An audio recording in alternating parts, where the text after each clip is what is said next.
कैलासवासी दादासाहेब टिचकुले योग वर्गातील सर्व पदाधिकारी, आदरणीय डी आर साहेब, तरी त्यांचं नाव डी आर आहे, तर आम्ही डॉक्टर लोक डी आर लिहितो आणि मते साहेबांच्या समोर डी आर आहे म्हणजे ते आपल्या समाजाचे डॉक्टर आहेत. आपले आदरणीय डॉक्टर रामकृष्ण ठावकर साहेब, त्याच्यामध्ये राम आणि कृष्ण असे दोन्ही अवतार म्हणजे मर्यादा पुरुषोत्तम राम आणि योगेश्वर कृष्ण असे दोन आपल्या पदाधिकारी यांना नमन करून मी डॉक्टर स्नेहा बांडेबुचे टिकते यांचा परिचय करीत आहे. त्या कन्सल्टंट डायबिटॉलॉजिस्ट व थायरॉइड स्पेशालिस्ट म्हणून मुंबईला कार्यरत आहेत. त्या निकटे डॉक्टर निकटे क्लिनिक या चेंबूर येथील त्यांच्या क्लिनिकचे डायरेक्टर आहेत. त्यांना 10 वर्षाचा मधुमेह व थायरॉइड या रोगाबद्दल प्रॅक्टिस करण्याचा अनुभव आहे. त्यांचं MBBS हे Lata Mangeshkar hospital, Lata Mangeshkar medical college Nagpur इथून झालेलं आहे. त्यांनी DNB मेडिसिन ही पदवी दीनानाथ मंगेशकर हॉस्पिटल पुणे इथून केलेली आहे. त्यांनी डायबिटॉलॉजिस्टचा super speciality course Ruby Hall Clinic Pune इथून केलेला आहे. त्याच्यानंतर त्यांनी MBA in health care management हे Symbiosis Institute of Health Sciences Pune इथून केलेले आहे. मुंबई येथील बरेच हॉस्पिटलशी ते संलग्न आहे, जसे अपोलो हॉस्पिटल, SRV हॉस्पिटल.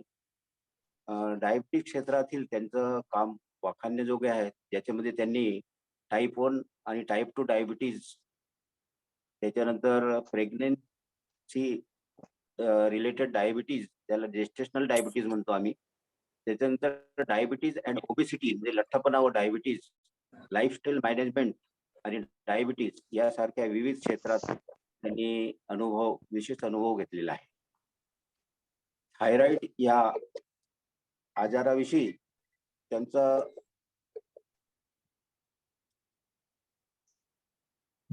मार्गदर्शन बरेच रुग्णांना, तसेच डायबिटीज या विषयातील मार्गदर्शन बरेच रुग्णांना ऑनलाईन व ऑफलाईन मिळत राहतो. त्यांनी पोलीस मुख्यालयात आणि वुमन वेलनेस कॅम्प, त्याच्यानंतर लाईफस्टाईल मॅनेजमेंट अवेअरनेस कॅम्प असे कॉर्पोरेट आणि सेमी कॉर्पोरेट सेक्शन मध्ये घेतलेले आहेत. डॉक्टरांसाठी मार्गदर्शन घेतलेले आहेत. स्त्रियांविषयी विशेष कळकळीचे काम त्यांनी आरोग्यासाठी केलेलं आहे.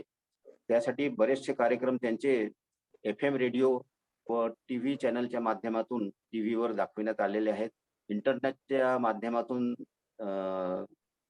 त्या बरेच ते ऑनलाईन कार्यक्रम सादर करीत असतात.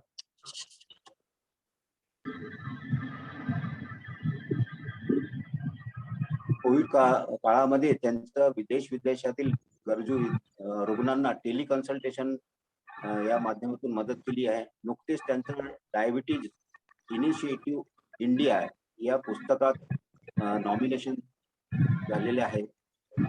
या क्षेत्रात उत्कृष्ट काम करण्यासाठी हा पुरस्कार दिला जातो. विशेष म्हणजे त्यांच्या हॉबीज मध्ये ते उत्कृष्ट वक्ते आहेत, कार्यक्रम संचालन करतात आणि पेशंटच्या लाडके आहेत. त्यांच्या वेळोवेळी पेशंटची फोन येत राहतात. त्यांची इतर हॉबी आहेत कुकिंग, गार्डनिंग, ड्रायव्हिंग आणि आउटसोर्सिंग म्हणजे त्या फिरायला जाण्याची त्यांना बरीच आवड आहे. आजचा विषय जो आहे हा डायबिटीज बद्दल आहे, त्याच्याविषयी जनजागृती झाली पाहिजे आणि सर्व लोकांना डायबिटीजची माहिती मिळाली पाहिजे. त्याविषयी आज ते आपल्याला सांगतील. आणि शेवटचा परिचय असा आहे की ती माझी लहान कन्या आहे. तर आजचा आपल्या कैलासवासी दादासाहेब टिचकुले या योग वर्गातील पुढील भाषणासाठी मी डॉक्टर स्नेहा निकटे बांडेबुचे यांना पाचारण करतो. नमस्कार, मी डॉक्टर स्नेहा निक्ते बांडेबुचे, डायबेटोलॉजिस्ट आणि thyroid specialist doctor Nikte clinic Chembur येथे कार्यरत आहे. आज डॉक्टर ठवकर सरांच्या या क्लासमध्ये, योगा क्लासमध्ये मला आपल्या सगळ्यांशी संवाद साधण्याचा हा एक उत्कृष्ट मार्ग मला वाटतो आहे आणि ही संधी दिल्याबद्दल मी आपल्या सगळ्यांचे खूप खूप आभारी आहे. माझे पप्पा म्हणजेच डॉक्टर रमेश भांडेबुच्चे यांनी माझं जे इंट्रोडक्शन दिलं त्यासाठी मी खूप खूप आभारी आहे. खूप उत्कृष्ट पद्धतीने त्यांनी माझ्या छोट्याशा कामगिरीचं सगळं विश्लेषण आपल्या सगळ्यांपुढे ठेवलं. पुढे जास्त वेळ न घालवता आपण लगेच टॉपिककडे जाऊयात. आज डायबिटीज आणि कोविड या विषयावर आपण बोलणार आहोत. कोविड हा भाग मी सगळ्यात शेवटीसाठी ठेवते. जरा सुरुवातीला आपण डायबिटीज बद्दल जनरल चर्चा करूयात. कमीत कमी वेळात मी आपलं डिस्कशन किंवा जे माझं ओपिनियन आहे डायबिटीज बद्दलचं ते मांडण्याचा प्रयत्न करते, जेणेकरून प्रश्नोत्तरासाठी आपण जास्तीत जास्त वेळ ठेवू शकू.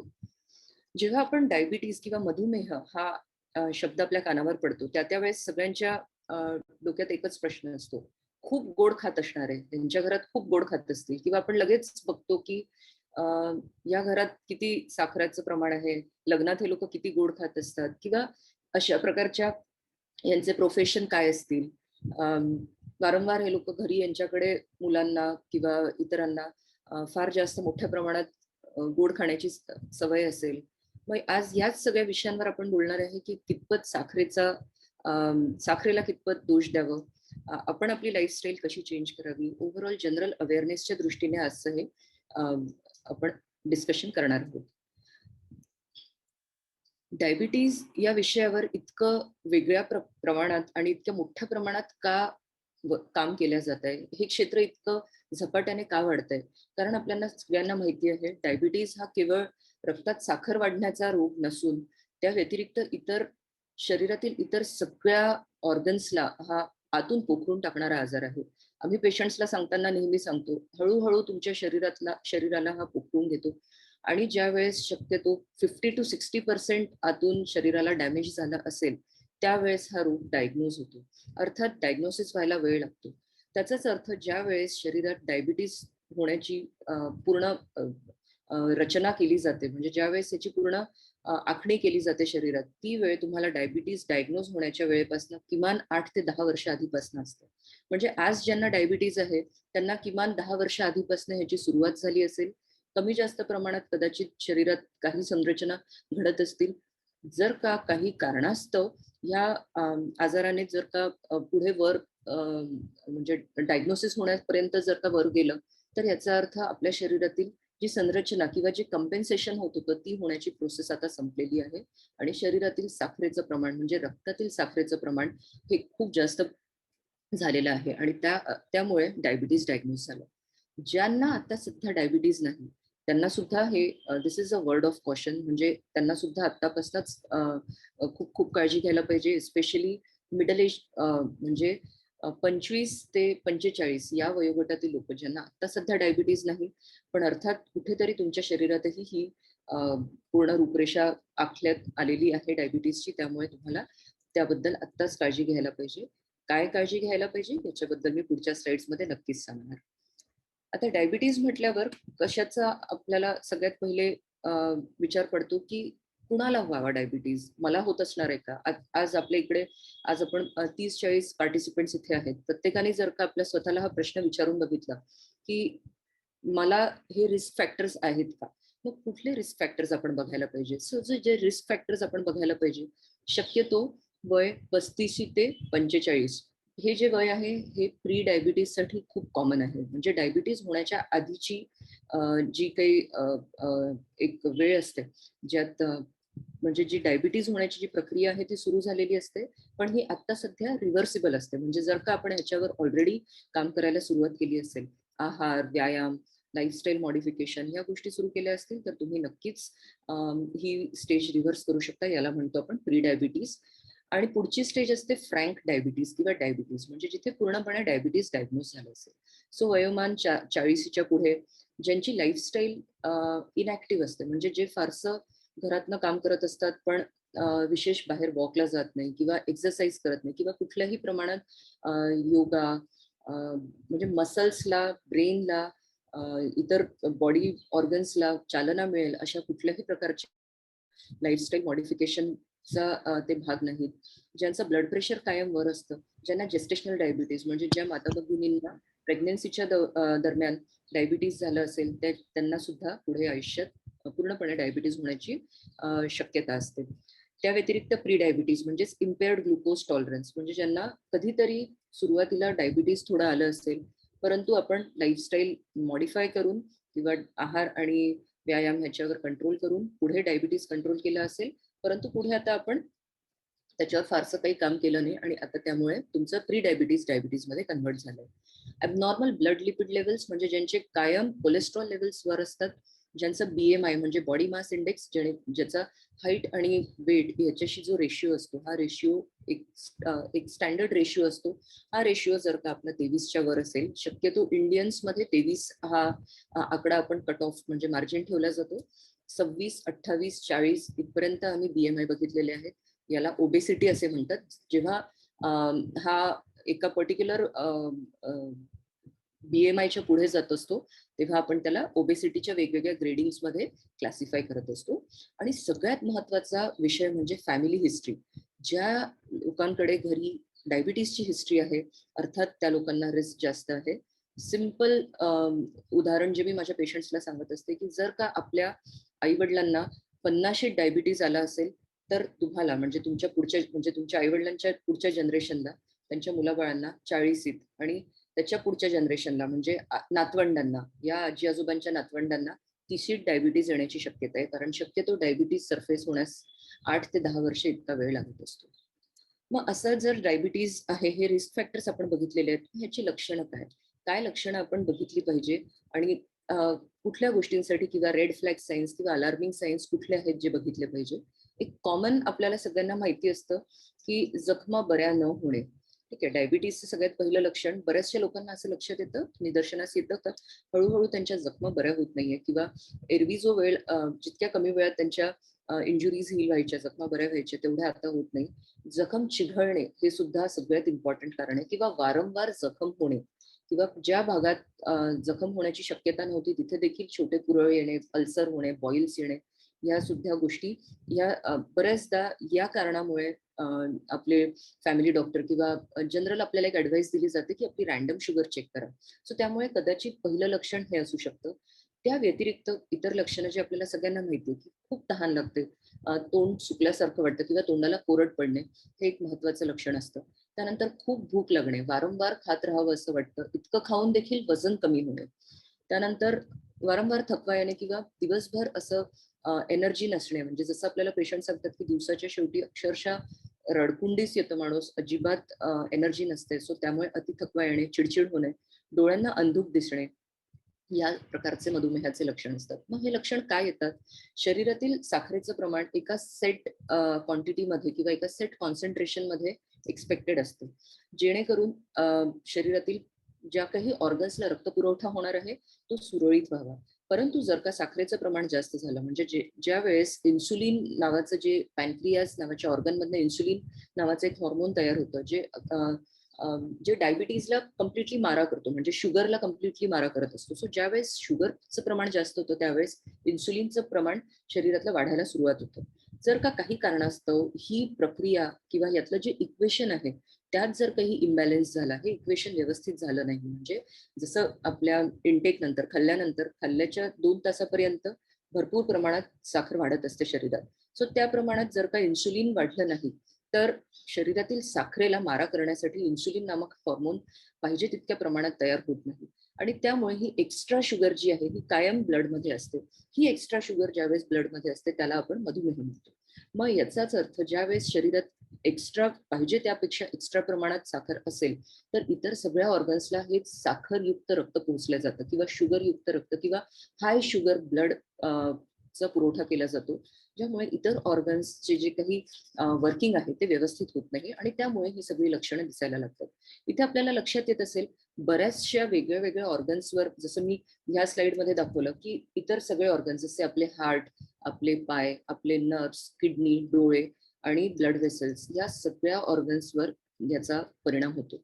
जर का मी तुम्हाला सांगितलं की आपले केस, आपले स्किन या या छोट्या छोट्या ऑर्गन्सवर देखील याचा खूप खूप परिणाम होतो आणि पुढे पुढे जसं डायबिटीज वाढायला लागतं तसं तसं प्रत्येक ऑर्गन सिस्टम ह्याच्यात इन्व्हॉल्व्ह होत जाते.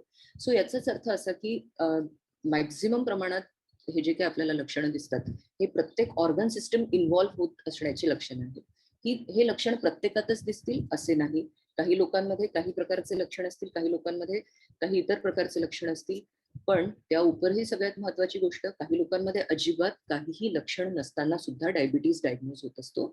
केवळ अॅन्युअल हेल्थ चेकअपमध्ये किंवा जस्ट कुठली तरी सर्जरी करायची आहे म्हणून ब्लड टेस्ट केलं किंवा सहज इतरांचे ब्लड टेस्ट करताय म्हणून आपले केले किंवा आपल्या ऑफिसमध्ये रँडम ब्लड शुगर कॅम्पमध्ये आपण रक्त चेक केले तरी देखील डायबिटीज डायग्नोज होत असतो आणि बऱ्याच पद्धतीने असा शॉकिंग पद्धतीने बऱ्याचशा लोकांना डायबिटीज असण्याची माहिती होत असते. मग आता आपण ह्या डायबिटीज बद्दल चर्चा करत असताना इथे मी सांगू इच्छिते की डायबिटीजचे 3 महत्वाचे म्हणजे ब्रॉडली क्लासिफाय केले तर 3 महत्वाचे क्लासिफिकेशन आहेत किंवा टाइप्स आहेत. त्या टाइप 1 डायबिटीज म्हणजे शक्यतो लहान मुलांना होणारा डायबिटीज, त्यानंतर टाइप 2 डायबिटीज म्हणजे ॲडल्ट्सचा डायबिटीज किंवा 30च्या पुढे सगळ्यांना होणारा डायबिटीज, शक्यतो याला आपण ॲडल्ट डायबिटीज असे म्हणतो. आणि पुढे येतो प्रेग्नन्सी डायबिटीज म्हणजेच गरोदरपणात होणारा मधुमेह, ज्याला आपण जेस्टेशनल डायबिटीज असे म्हणतो. पुढे मी डिटेल याबद्दल बोलणार आहे. शक्यतो आजचे आपले डिस्कशन आपण टाइप 2 डायबिटीज बद्दल करतो आहे कारण मेजॉरिटी आपण टाइप 2 डायबिटीज बघत असतो. आमच्या प्रॅक्टिसमध्ये जर का आम्ही 100 पेशंट्स बघत असू महिन्याला असं त्यातले आम्ही 80 ते 82 पेशंट्स हे टाइप 2 डायबिटीजचे बघतो, 8 ते 10 पेशंट आम्ही प्रेग्नन्सी डायबिटीजचे बघतो आणि साधारण 4 ते 5 पेशंट आम्ही टाइप 1 डायबिटीजचे बघतो.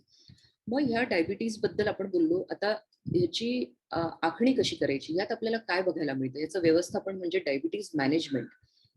3 टप्प्यांमध्ये याचं मॅनेजमेंट आपण शक्यतो करत असतो. ज्यात पहिला टप्पा असतो लाईफस्टाईल मॉडिफिकेशन. याचे 2 भाग आहेत. लाईफस्टाईल मॉडिफिकेशन मधला पहिला भाग आहार नियंत्रण.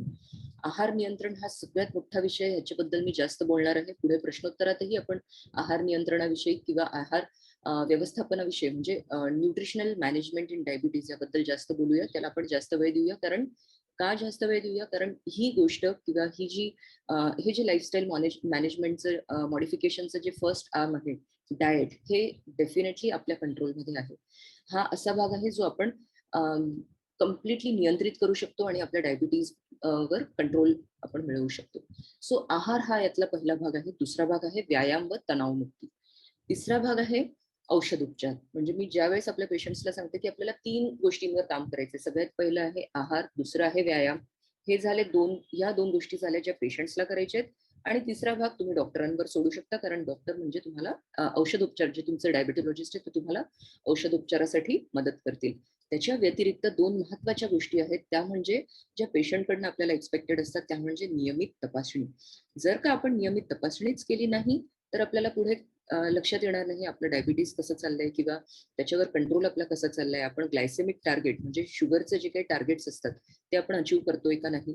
सो हा झाला एक महत्वाचा भाग. आणि आपल्या सगळ्यांचा ऍज ह्युमन बिंग्स एक जो महत्वाचा रोल असतो तो म्हणजे अवेअरनेस. की ज्या फॅमिलीमध्ये डायबिटीज आहे त्यांनी आपल्या आजूबाजूच्या 5 फॅमिलीजला याबद्दल अवेअर करावं, आपल्या येणाऱ्या जनरेशनला याबद्दल अवेअर करावं. जसं की आज या योग वर्गाच्या निमित्ताने आपण हे एक जागरूकता करण्याचंच आपण एक पाऊल उचललेलं आहे. सो अशी ही जी जागरूकता आहे ही आपल्याला करता येऊ शकते. अशा प्रकारे मधुमेहाचे व्यवस्थापन केवळ पेशंटचेच नसून त्याच्या पूर्ण कुटुंबाचे, शिवाय या पूर्ण आपल्या समाजाचेच एक महत्वाचे काम आहे. सो त्यामुळे या डायबिटीज मॅनेजमेंटमध्ये सगळ्यांचाच पुरेपूर सहभाग असणे गरजेचं आहे. पुढे बघूया काय महत्वाचं आहे. आहाराचं योग्य प्रमाण, त्याची पौष्टिकता आणि जेवणाच्या वेळा, समतोल आहार आणि नियंत्रित आहार या गोष्टी महत्वाच्या आहेत. याचाच अर्थ सगळ्यांनी उपासमार करावी का म्हणजे डायबिटीज कंट्रोल होईल? नो, अर्थातच नाही.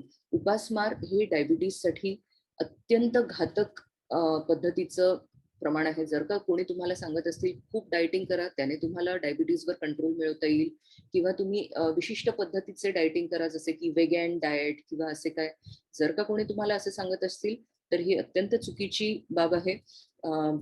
उपासमार करणे किंवा केवळ फास्टिंग करणे हे डायबिटीज कंट्रोल करण्याचे अजिबात म्हणजे this is not the right way to control diabetes. मग काय करावे? समतोल आहार घ्यावा. समतोल आहार म्हणजे काय? ज्या आहारात 5 घटक म्हणजे carbohydrates, proteins, fats, water and minerals या आणि फायबर्स या 5ही गोष्टी म्हणजे ही जी आपली 5 बोटं आहेत ती रोज आपल्या आहारावर ठेवून बघावी. आपल्या आहारात विशिष्ट प्रमाणात कार्बोहायड्रेट्स म्हणजे कार्बोदके असावे, जे आपल्याला भात, पोळी, ब्रेड, भाकरी या प्रकारच्या गोष्टीतून मिळत असतं.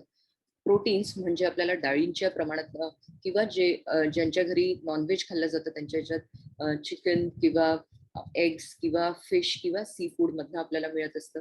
त्यानंतरचा भाग येतो फायबर फॅट्सचा म्हणजे तेल. आपल्या घरी कुठलं तेल यूज केलं जातं किंवा तेल, बटर, तूप या गोष्टीतनं मिळणारं जे फॅट असतं, या गोष्टीतनं मिळणाऱ्या ज्या कॅलरीज असतात त्या फॅटच्या स्वरूपात असतात. चौथं असतं मिनरल्स म्हणजे आपल्या रोजच्या आहारात ज्या काही मायक्रो न्यूट्रिएंट्स असतात म्हणजे अशा प्रकारचे न्यूट्रिएंट्स जे आपल्याला कदाचित आहारात बघितल्याबरोबर लक्षात येणार नाही, पण जसे की मॅग्नेशियम, झिंक, सेलेनियम, त्यानंतर पोटॅशियम, सोडियम या प्रकारचे जे काही इलेक्ट्रोलाइट्स आणि मिनरल्स असतात हे देखील आपल्या शरीरात मोठ्या प्रमाणात जायला पाहिजे. कॅल्शियम, मल्टीव्हिटॅमिन्स या गोष्टी या सगळ्या मायक्रोन्यूट्रिएंट्स मध्ये येतात. अशा प्रकारचा समतोल आहार आणि शेवटी म्हणजे फायबर. आपल्या चयापचयाच्या ज्या प्रक्रियेसाठी आपल्याला फायबर्स लागतात, सो त्या फायबर्सचा देखील आपल्या आहारात समावेश असावा आणि नियंत्रित आहार असावा. आपण किती खावे ह्याच्यावर आपले कंप्लीट नियंत्रण असावे. आहार पौष्टिक असावा. जेवणाच्या वेळा व्यवस्थित सूत्रबद्ध पद्धतीने सांभाळल्या गेल्या पाहिजे. पुढे कुठले पदार्थ टाळावे हा प्रश्न आम्हाला कायम विचारला जातो. कदाचित आपण ह्याचा स्क्रीनशॉट घेऊ शकाल किंवा फोटो काढू शकाल. ही 5 फळं आहेत, ही आपल्याला शक्यतो टाळा असं मी म्हणणार नाही, पण ह्याचं सेवन डायबिटिक पेशंट्सने कमीत कमी करावे असं एक्सपेक्टेड असतं. का? कारण या फळांनी मिळणारा जो साखरेचा जो भाग आहे म्हणजे आपण नेहमी ग्लायसेमिक इंडेक्सच्या टर्म्समध्ये बोलत असतो. ज्या वेळेस आपल्याला या गोष्टींनी साखर वाढू शकते का किंवा त्या गोष्टींनी शुगर वाढू शकते का असं काही विचारायचं असतं. त्यावेळेस आपण ग्लायसेमिक इंडेक्स या टर्ममध्ये याचं डिस्क्रिप्शन करत असतो. मग ग्लायसेमिक इंडेक्स कसा बघावा? सो ग्लायसेमिक इंडेक्स म्हणजे अशा प्रकारच्या गोष्टी ज्या खाल्ल्यानंतर त्याच्या तासाभरात साखरेचं प्रमाण, शरीरातील साखरेचं प्रमाण लगेच वाढत असेल, जितक्या लवकर स्पाइक होत असेल, त्या पदार्थांचं ग्लायसेमिक इंडेक्स जास्त असतं. उदाहरणार्थ फळं जसे की केळ, चिक्कू, मँगोज, त्यानंतर द्राक्ष, कस्टर्ड ॲपल म्हणजे सीताफळ या गोष्टी. हे फळं खाल्ल्यानंतर ताबडतोब साखर वाढण्याची प्रक्रिया वाढायला सुरुवात होते. म्हणूनच उन्हाळ्याच्या दिवसांमध्ये आमच्याकडे मॅक्झिमम पेशंट्स डायबिटीज खूप अनकंट्रोल झालेलं असेल किंवा हाताबाहेर गेलं असेल अशा प्रकारचे रिपोर्ट्स घेऊन येतात. कारण आंब्याचं सेवन हे खूप मोठ्या प्रमाणात केलं जातं. त्यातल्या त्यात अल्फोन्सो मँगो म्हणजेच हापूस आंबा ह्यात साखरेचं प्रमाण सगळ्यात जास्त असतं. त्यानंतर केशर हा जो मँगो आहे, केशर आम यामध्ये सुद्धा साखरेचं प्रमाण जास्त असतं. अर्थात त्याचा ग्लायसेमिक इंडेक्स जास्त असतो. आणि कुठल्या गोष्टी आहेत ज्यांचं ग्लायसेमिक इंडेक्स जास्त असतं? मका म्हणजेच कॉर्न. स्वीट कॉर्न नावाचं कॉर्न हल्ली हल्ली फार मार्केटमध्ये मिळत असतं. पावसाळा यायला लागला की मार्केटमध्ये सर्वत्र आपल्याला स्वीट कॉर्न दिसतं आणि मोठ्या प्रमाणात त्याचं सेवन केलं जातं. इतरांनी केल्यास हरकत नाही, नियंत्रित असावा आहार. परंतु डायबिटिक पेशंट्सने मक्याचं म्हणजेच कॉर्नचं सेवन खूप कमी करावं. तसंच मुलांना देखील घरात कॉर्नफ्लेक्स नावाचा हा जो शॉर्टकट टाईपचा जो ब्रेकफास्ट असतो तो खूप कमी द्यावा. कॉर्नच्या कुठल्याही गोष्टींमध्ये साखरेचं प्रमाण खूप जास्त असतं. त्याशिवाय लाल भोपळा म्हणजे रेड पंपकिन हा सुद्धा आपण कमीत कमी सेवन करावा. त्या व्यतिरिक्त सुरण किंवा स्वीट पोटॅटो म्हणजे शकरकंद किंवा आपण हे म्हणतो त्याला स्वीट पोटॅटो मध्ये देखील आणि साध्या पोटॅटो मध्ये देखील साखरेचं प्रमाण खूप जास्त आहे. म्हणजेच ग्लायसेमिक इंडेक्स जास्त आहे. एक्झॅक्टली साखर नाही, परंतु स्टार्च हा जो त्यातला एक भाग आहे याने शुगर जास्त वाढू शकते. सो ही पदार्थ म्हणजे हे 5 फ्रुट्स आपल्याला शक्यतो टाळायचे आहेत. ह्याच्या व्यतिरिक्त काय अवेलेबल आहे ती सगळी फळं आपण खाऊ शकता. डायबिटिक पेशंटने किमान दिवसातनं एकदा एक फळ दिवसभरात खावं असं एक्सपेक्टेड असतं. मग कुठली फळं छान आहेत? आपण फळांवर जास्त बोलतोय कारण जसं मी तुम्हाला सांगितलं की आहारावर आपण डिटेल बोलणार आहे कारण आहार हा कंट्रोल करण्यासारखा आहे. मग लगेच प्रश्न येतो की मग कुठली फळं खावी? संत्र, पेर, पेरू, सफरचंद या गोष्टी आपण खायला हरकत नाही. खास करून संत्रा आणि मोसंबी या दोन्ही फ्रुट्समध्ये खूप छान प्रकारची शुगर असते जी आपल्या शरीरास अजिबात घातक नाही. ही शुगर रेग्युलरली आपण म्हणजे आपल्या बॉडीच्या रुटीन फंक्शनिंगसाठी चांगली असते. त्या व्यतिरिक्त पेरू हे उत्तम फ्रूट आहे, म्हणजे मॅजिक फ्रूट आहे असं मी माझ्या पेशंट्सला सांगत असते. केवळ 20 ते 60 कॅलरीज एका पेरूमध्ये असतात. डायबेटिक पेशंटने डेली एक पेरू आपल्या ब्रेकफास्टच्या आधी खावा असं एक्सपेक्टेड असतो. ज्या भागांमध्ये पेरू हा सतत अवेलेबल असतो, इथे मुंबईत बऱ्याचशा ठिकाणी बऱ्याचशा महिन्यांमध्ये पेरू अवेलेबल नसतो. पण ज्यांच्याकडे घरी झाड असेल, आपल्या इकडे गावांमध्ये घरी झाड असतं, त्यांना हे उत्तम देणगी आहे नेचरची असं मी म्हणेल. एक पेरू तोडा आणि लगेच खा. That becomes your major breakfast. फक्त 60 कॅलरीज, उत्तम प्रकारचे फायबर्स त्यात असतात. फक्त त्याच्या बिया दातांमध्ये अडकता कामा नये याची काळजी घ्यावी. सफरचंद उत्तम फ्रूट आहे. महाग पडत असल्यास नाही खाल्लं तरी हरकत नाही. सफरचंद खाण्याची खूप म्हणजे पेशंट्सला असं वाटत असतं की मी ऍपल खाल्लं म्हणजे सगळ्यात बेस्ट आहे किंवा ऍपल हे बेस्ट फ्रूट आहे डायबेटिक पेशंटसाठी. असे काही नाही. ज्यांच्या खिशाला परवडत नाही त्यांनी नाही खाल्ल्यासही हरकत नाही. पेरू, पेर या प्रकारच्या फ्रुट्समध्ये किंवा संत्र, मोसंबी सारख्या फ्रुट्समध्येही बऱ्यापैकी भागू शकेल. त्यानंतर आहारात या गोष्टी आहेत यांचा अजिबात कमी करू नका. या गोष्टी अवश्य घ्या. लिंबू, व्हिटॅमिन सी भरपूर आहे. काकडी, वॉटर, फायबर या दोन्ही गोष्टी आहेत. गाजर, पालकाचा रस किंवा पालकाची भाजी ज्या प्रमाणात तुम्हाला शक्य असेल त्या प्रमाणात तुम्ही गाजर, पालक, बीट या गोष्टी घ्या. डायबिटिक्ससाठी एक महत्वाची गोष्ट म्हणजे गाजर आणि बीट हे उकडून यूज न करता कच्चे खावे, रॉ फॉर्म मध्ये खावे, सलाद मधनं खावे, दह्याबरोबर खावे, जास्त बेटर असतात. जर का उकडून खाल्ले तर त्यातील डायबिटीसचे प्रमाण म्हणजे त्यातले जे फायबर्स आहेत ते डिझॉल्व्ह होऊन त्यातले साखरेचं प्रमाण वाढत असतं. मेथी दाणे किंवा मेथीची पानं ही आपण रोजच्या वापरात घ्यावी. 2 चमचे मेथी रात्री पाण्यासकट भिजत घालून सकाळी पाणी प्लस मेथी याचं सेवन करावं, चावून घ्यावं. मेथी पावडर देखील आपण आपल्या आहारात यूज करू शकता. कारल्यांचं सेवन रेग्युलर असावं. कारल्यांना खूप साखर किंवा गूळ घालून भाजी करण्याची जी आपल्या इकडे पद्धत असते ती शक्यतो बरोबर नाही. कारल्यांमधले जे महत्वाचे जे तत्व आहेत ते त्याने बऱ्यापैकी कमी होत असतात. पुढे येतं जांभूळ.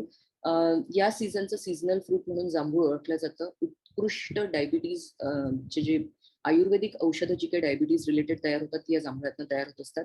गवार किंवा क्लस्टर बीन्स, यात ग्वानोसिन नावाचं एक, मेथीमध्ये सुद्धा ग्वानोसिन नावाचं एक महत्वाचं एलिमेंट असतं जे डायबिटीजच्या पेशंटसाठी खूप खूप उपयुक्त असतं. सो त्यामुळे गवार आणि मेथी हे खूप महत्वाचे आपल्या आहारातला भाग आहे.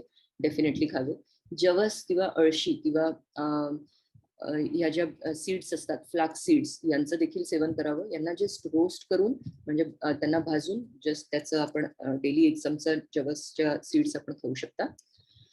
पुढे बघूया आहाराच्या व्यतिरिक्त आपल्याकडे इतर ज्या काही म्हणजे फॅक्टर्स आहेत, जसे की तेल कुठलं यूज करावं, तांदूळ कुठले खावे, या गोष्टी आपण डिस्कशन मध्ये घेऊया. त्याच्या पुढे आहाराच्या नंतरचा जो मी सेकंड भाग सांगितला तो म्हणजे व्यायाम. व्यायाम काय करावा आणि कशा प्रकारचा करावा. एक सर्वसाधारण व्यक्तीस म्हणजे आठवड्यातनं 5 दिवस व्यायाम करावं. किती? 45 ते 50 मिनिटं इतकं एक्सपेक्टेड आहे. आठवड्यातले 5 दिवस केवळ 45 ते 50 मिनिटं कुठल्याही प्रकारचा व्यायाम करावा. आपण याची नोंद घ्यावी की व्यायाम म्हणजे खूप अग्रेसिव्ह पद्धतीने करण्याचा फिजिकल फॉर्म ऑफ एक्सरसाइज अजिबात नव्हे. व्यायाम हा कुठल्याही फॉर्म मध्ये असू शकतो. Meditation is a very good form of exercise. दो मस्क्युलर ऍक्टिव्हिटी होत नाही, यात मसल्स ऍक्टिव्हली इन्व्हॉल्व्ह होत नाही, पण ब्रेनच्या जितक्याही मसल्स आहेत त्या पूर्ण प्रमाणात यूज होतात. त्यानंतर आपल्यात ज्यांना शक्य असेल त्यांनी walking, jogging, brisk walking, cycling, swimming, aerobic exercise, cardio exercise, Zumba किंवा या प्रकारातल्या कुठल्याही फॉर्मनी, ज्या फॉर्मने आपल्यास आनंद मिळत असेल अशा प्रकारचं एक्सरसाइज करावं. कोणी आपल्यास बंधन घातल्यावर त्या प्रकारचे एक्सरसाइज करण्यात आपल्याला मनापासून आनंद मिळत नाही, त्यामुळे तसे एक्सरसाइज आपल्यासाठी फारसे उपयुक्त ठरणार नाही. एक्सरसाइज ही जी संकल्पना आहे ही मुळात व्यक्तीने आपल्या शरीराबरोबर घालवण्याचा जो वेळ आहे तो देणे. म्हणजे जर का आपण 40-45 मिनिटं रोज स्वतःला दिले तर ती जी काही आपण स्वतःसाठी इन्व्हेस्टमेंट करतो आहे तो म्हणजे खरा व्यायाम आहे. हा मानसिक व्यायामही असू शकतो, हा शारीरिक व्यायामही असू शकतो. याची प्रत्येकाने नोंद घ्यावी. अग्रेसिव्ह पद्धतीने कुठलेही व्यायाम, प्राणायाम करू नये. एक्सक्यूज. अग्रेसिव्ह पद्धतीने कुठलेही व्यायाम, प्राणायाम करू नये. बरेचदा आपण पार्कमध्ये बघतो, खूप मोठ्या प्रमाणे श्वासोश्वास घेण्याचे एक्सरसाइज लोकं करत असतात. अग्रेसिव्ह पद्धतीने बॉडी मूव्हमेंट्स करत असतात. त्या शक्यतो डायबिटिक पेशंट्सने करू नये. कुठल्याही अग्रेसिव्ह ॲक्टिव्हिटीने त्यांच्या मसल्सला, लिगामेंट्सला, टेंडन्सला इंजुरी होण्याची शक्यता असते. आता इथून पुढे आपण बघणार आहेत डायबिटीजचे इतर टाइप्स. म्हणजे आता टाइप 2 डायबिटीज आपण प्रकर्षाने बघितलं टाइप 2 डायबिटीज. आता जसं मी सांगितलं, की ही जी काही आता सध्याची पिढी आहे, ज्यांना डायबिटीज आहे, त्यांची पुढची जनरेशन म्हणजे त्यांची मुलं-बाळं, त्यांचे नातवंड, आता सध्या डायबिटीजसाठी खूप जास्त प्रमाणात रिस्क आहे त्यांना. मग अशा वेळेस तुमच्या मुलांना डायबिटीज होऊ नये म्हणून तुम्ही कुठली काळजी घ्यावी? काय करावे जेणेकरून पुढच्या जनरेशनसाठी आपल्याला ह्याच्यातनं काहीतरी महत्त्वाचं मार्गदर्शन मिळेल. ह्याच्यात महत्त्वाच्या 3-4 गोष्टी सांगू इच्छिते, ज्या माझ्या रुटीन निदर्शनात आले. माझी मुलगी, स्वतःची मुलगी माझी 4.5 वर्षांची आहे. तिच्या वाढीबरोबर मी बऱ्याचशा गोष्टी एक्सपेरिमेंट घरी केलेल्या आहेत. खूप मी त्याच्याबद्दल अभ्यास करते आहे, की मुलांचा आहार कसा असावा, मुलांनी काय करावं आणि पॅरेंट्सचा ॲटिट्यूड कसं असावं मुलांच्या आहाराविषयी. यात महत्त्वाचं म्हणजे मुलांना अजिबात खाण्याचा फोर्स करू नका. तुम्ही खायलाच पाहिजे, खायलाच पाहिजे, तू हेच खा, किंवा तुम्ही जर का आईने 1 वाटी वरण-भात मुलासाठी मिक्स करून तयार करून ठेवलेलं आहे, तर आईचं कंपल्शन असतं, की ती पूर्ण 1 वाटी वरण-भात मुलाने खायलाच पाहिजे. असे अजिबात नाही. आपल्यापेक्षा मुलांच्या पोटाची क्षमता फार कमी असते आणि त्यांच्या पोटाच्या क्षमतेनेच ते खातात. त्याच्या व्यतिरिक्त आईच्या मनानुसार ते खाणार नाही किंवा आई-वडिलांच्या आग्रहानुसार ते खाणार नाही. सो त्यामुळे जेव्हा तुम्ही फोर्स फीडिंग म्हणजे आग्रह उपयुक्त जेवण जेव्हा द्याल मुलांना, त्यावेळेस तुमची मुलं त्या जेवणाविषयी त्यांना हेट्रेड निर्माण होतं. म्हणजे त्यांना अजिबात आवडत नाही, की कंटिन्युअस जर का just for instance, for example आपण विचार करा, तुमच्या मागे घरात कोणीतरी सतत लागतंय. "अरे, इतके प्लेटभर पोहे आहे, ते खा." जर का तुमच्या पोटाला अर्धा प्लेट पोहे लागतात, तुम्ही खाल्ले, त्याच्या पुढचे अर्धा प्लेट पोहे तुम्ही म्हणाल, "हे मला जास्त होतंय, मी खाऊ शकत नाही." मग मुलांना हे सांगता येत नाही, की हे मला जास्त होतंय. पण म्हणून याचा अर्थ हा होतो का, की आपण त्यांना फोर्स करावं? अजिबात नाही.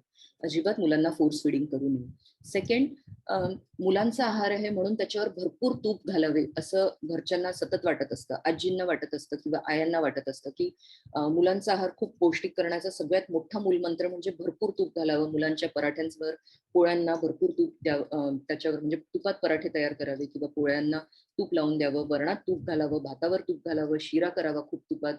अजिबात नाही. ह्या सगळ्या गोष्टी पुढे चाइल्डहूड ओबेसिटीमध्ये कन्व्हर्ट होतात. त्यामुळे ज्या घरी कायम मुलांसाठी तूपयुक्त, डालडायुक्त, तेलयुक्त पदार्थ केल्या जातात, अत्यंत चुकीची गोष्ट आहे. आपण पुढे येणाऱ्या चाइल्डहूड ओबेसिटीला इन्व्हिटेशन देतोय. अजिबात करू नये.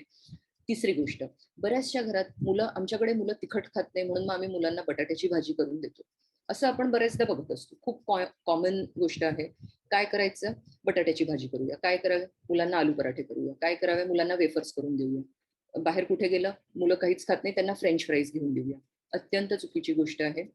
कंटिन्युअस पोटॅटो रिच म्हणजे कार्बोहायड्रेट रिच फूड मुलांना खाऊ घातल्याने मैदा, बटाटा, साखर, बेकरीचे पदार्थ, चॉकलेट्स, कोल्ड ड्रिंक्स, मुलांना कायम दुकानात गेल्यानंतर बाहेरच तुम्हाला काउंटर दिसतं, ते असतं वेफर्स, चॉकलेट्स आणि कोल्ड ड्रिंक्सचं. अजिबात त्या गोष्टींना बळी पडू नका. कारण या गोष्टी पुढे जाऊन डायबिटीज म्हणजे मुलांना होणारा डायबिटीज किंवा अडल्टहूडमध्ये होणारा डायबिटीज, त्या व्यतिरिक्त ओबेसिटी आणि हायपरटेन्शन, कमी वयात येणारे हार्ट अटॅक, या सगळ्या गोष्टींना आपण इन्व्हिटेशन देतोय. त्यानंतर चौथी गोष्ट, दुधात घालण्याचे पदार्थ आणि दुधाचं कंपल्शन. मुलांना अजिबात दुधासाठी कंपल्शन करू नका. दूध म्हणजेच अगदी अमृतरस आहे, अजिबात असं नाही.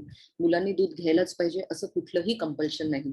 इनफॅक्ट आता याच्यावर खूप रिसर्च होतंय, की मुलांना स्पेशली मुलींना, वयात येणाऱ्या मुलींना हल्ली खूप आजार होताना दिसतंय. हे खूप लवकर डायबिटीजकडे त्यांची चाल होताना दिसते. पॉलिसिस्टिक ओव्हरियन डिसीज म्हणजेच ओव्हरीवर म्हणजे अंडाशयावर वेगवेगळ्या प्रकारचे सिस्ट येणे, या गोष्टी दिसतात. याच्यासाठी सोल रिझन हॉर्मोनयुक्त मिल्क आहे.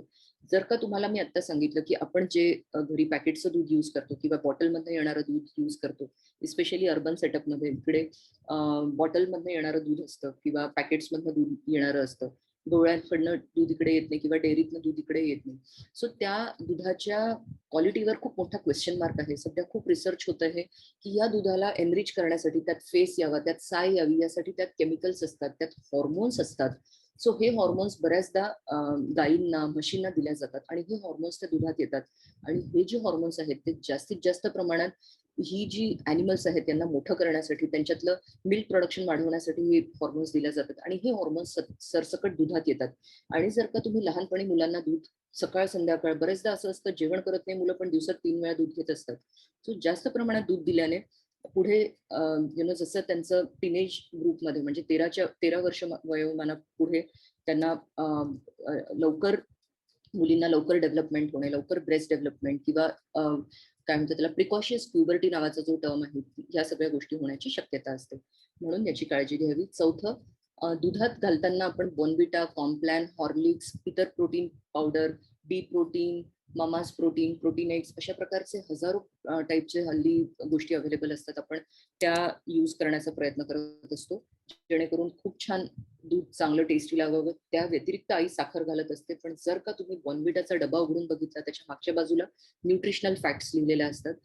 100 ग्रॅम बॉर्नव्हिटाच्या मागे 30 ग्रॅम साखर जात असते. म्हणजे जर का तुमचा मुलगा रोज 15 ते 20 ग्रॅम तुम्ही जर का बॉर्नव्हिटा दुधात घालत असाल, इमॅजिन तुम्ही रोज 6 ते 7 ग्रॅम साखर, फक्त साखर जी जाते ती जाते तुमची बॉर्नव्हिटातनं. त्या व्यतिरिक्त आई परत साखरही घालते दुधात. सो हे किती घातक आहे याचा तुम्हीच अंदाज लावू शकता. सो त्यामुळे ह्या गोष्टी जर का तुम्ही याची काळजी करू शकाल आणि ॲज अ फॅमिली ओव्हरऑल एक हेल्दी लाईफस्टाईल जर का तुम्ही करू शकत असाल, जर का तुम्ही तुमच्या बाळांपुढे या गोष्टी खाल्ल्या नाही किंवा या त्यांना आणून दिल्या नाही, जसं आपण कायम म्हणत असतो, आमच्याकडे मुलांना पिझ्झा, चीज, बर्गर, जॅम, केचप या सगळ्या गोष्टी खूप लागतात. जर का या त्यांना इंट्रोड्यूसच केल्या गेल्या नाही, तर ते कदाचित याची मागणी करणार नाही. जरूर महिन्यातनं 1 ते 2 वेळा मुलांना ट्रीट द्या. घरी त्यांच्यासाठी काहीतरी छान चमचमीत करा किंवा बाहेरनं आणून त्यांना खाऊ घाला, जेणेकरून चोरून पुढे या गोष्टी खाण्याची त्यांची प्रवृत्ती वाढणार नाही. बिस्किट्स, ब्रेड, बिस्किट या प्रकारच्या बेकरी आयटम्सचंही सेवन कायम कमी असावं. ॲज अ फॅमिली सगळ्यांनी मिळून एन्जॉय करण्याच्या ज्या गोष्टी आहेत त्या कायम हेल्दी तयार कराव्या, जेणेकरून पूर्ण परिवारातच हेल्दी खाण्याचं एक ट्रेंड असेल किंवा एक हॅबिट असेल. पुढे जाऊया आपण प्रेग्नन्सी डायबिटीजवर. प्रेग्नन्सी डायबिटीज म्हणजे काय? सो ज्यावेळेस एक फिमेल पेशंट किंवा एक फिमेल ज्यावेळेस प्रेग्नेंट असते, तेव्हा 20व्या ते 24व्या आठवड्यामध्ये नॉर्मली, म्हणजे जेव्हा जेव्हा बाळ 24 आठवडे आईच्या पोटात असतं, त्यावेळेस 24व्या आठवड्यात, 20 ते 24व्या आठवड्यात काही हॉर्मोन्सचं प्रमाण कमी जास्त होतं. त्यात महत्वाचे हॉर्मोन म्हणजे प्रोलॅक्टिन किंवा पुढे येणारं म्हणजे इन्सुलिन. या हॉर्मोन्सची जी काही लेव्हल आहे ती कमी जास्त होते आणि त्यामुळे या दरम्यान डायबिटीज येण्याची शक्यता खूप असते. अशा प्रकारच्या फिमेल्सला ज्यांना आधी डायबिटीज नव्हतं परंतु प्रेग्नन्सी डायबिटीज आला, आपण त्यांना जेस्टेशनल डायबिटीज असे म्हणतो किंवा प्रेग्नन्सी डायबिटीज असे म्हणतो.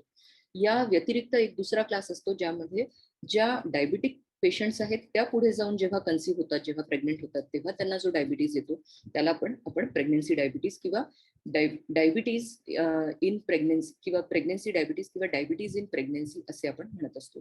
मग याला मॅनेज करण्यासाठी महत्वाचं असतं डाएट. या पेशंट्सला त्यांच्या खाण्यावर खूप खूप कंट्रोल करावा लागतो, कारण डाएट हा जो सगळ्यात महत्वाचा भाग आहे त्याला आपण MNT किंवा मल्टी न्यूट्रिशनल थेरपी असे म्हणत असतो. सो त्या थेरपीवर सगळ्यात जास्त इम्पॉर्टन्स असतं. का? कारण प्रेग्नन्सीमध्ये कुठल्याही गोळ्या डायबिटीजसाठी ज्या असतात, ज्या औषधोपचारात ज्या गोळ्या असतात त्या खाता येत नाहीत. त्याचाच अर्थ त्याच्यासाठी एकच ट्रीटमेंट आहे, ती म्हणजे आहार आणि दुसरं म्हणजे इन्सुलिन. इन्सुलिन जे काही आपण इंजेक्टेबल इन्सुलिन असतं, जे बाहेरनं आपल्याला इंजेक्शन्स द्यावे लागतात इन्सुलिनचे, तेच फक्त प्रेग्नन्सी डायबिटीजमध्ये आपण देऊ शकतो.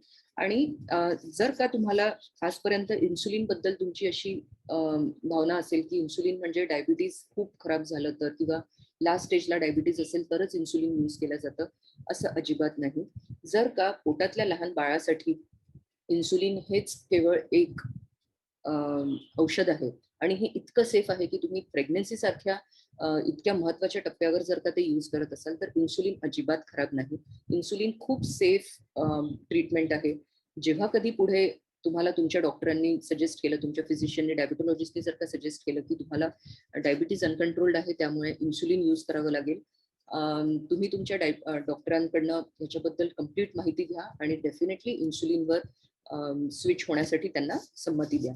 सो प्रेग्नन्सी डायबिटीज बद्दल बोलायचं तर जसं मी तुम्हाला सांगितलं की जर का तुमच्या म्हणजे फॅमिली हिस्ट्री जर का असेल, स्ट्रॉंग असेल तर, किंवा अशा प्रकारच्या पेशंट्सचं आहार जर का जास्त साखरयुक्त असेल, स्पेशली प्रेग्नेंट फिमेल्सला घरून खूप जबरदस्ती केल्या जाते. म्हणजे काय, खूप तूप खावं म्हणजे बाळ खूप छान होणार, भरपूर प्रमाणात ड्रायफ्रुट्स खावे त्यामुळे बाळाची स्किन चांगली होणार, आईला खूप न्यूट्रिशन मिळणार.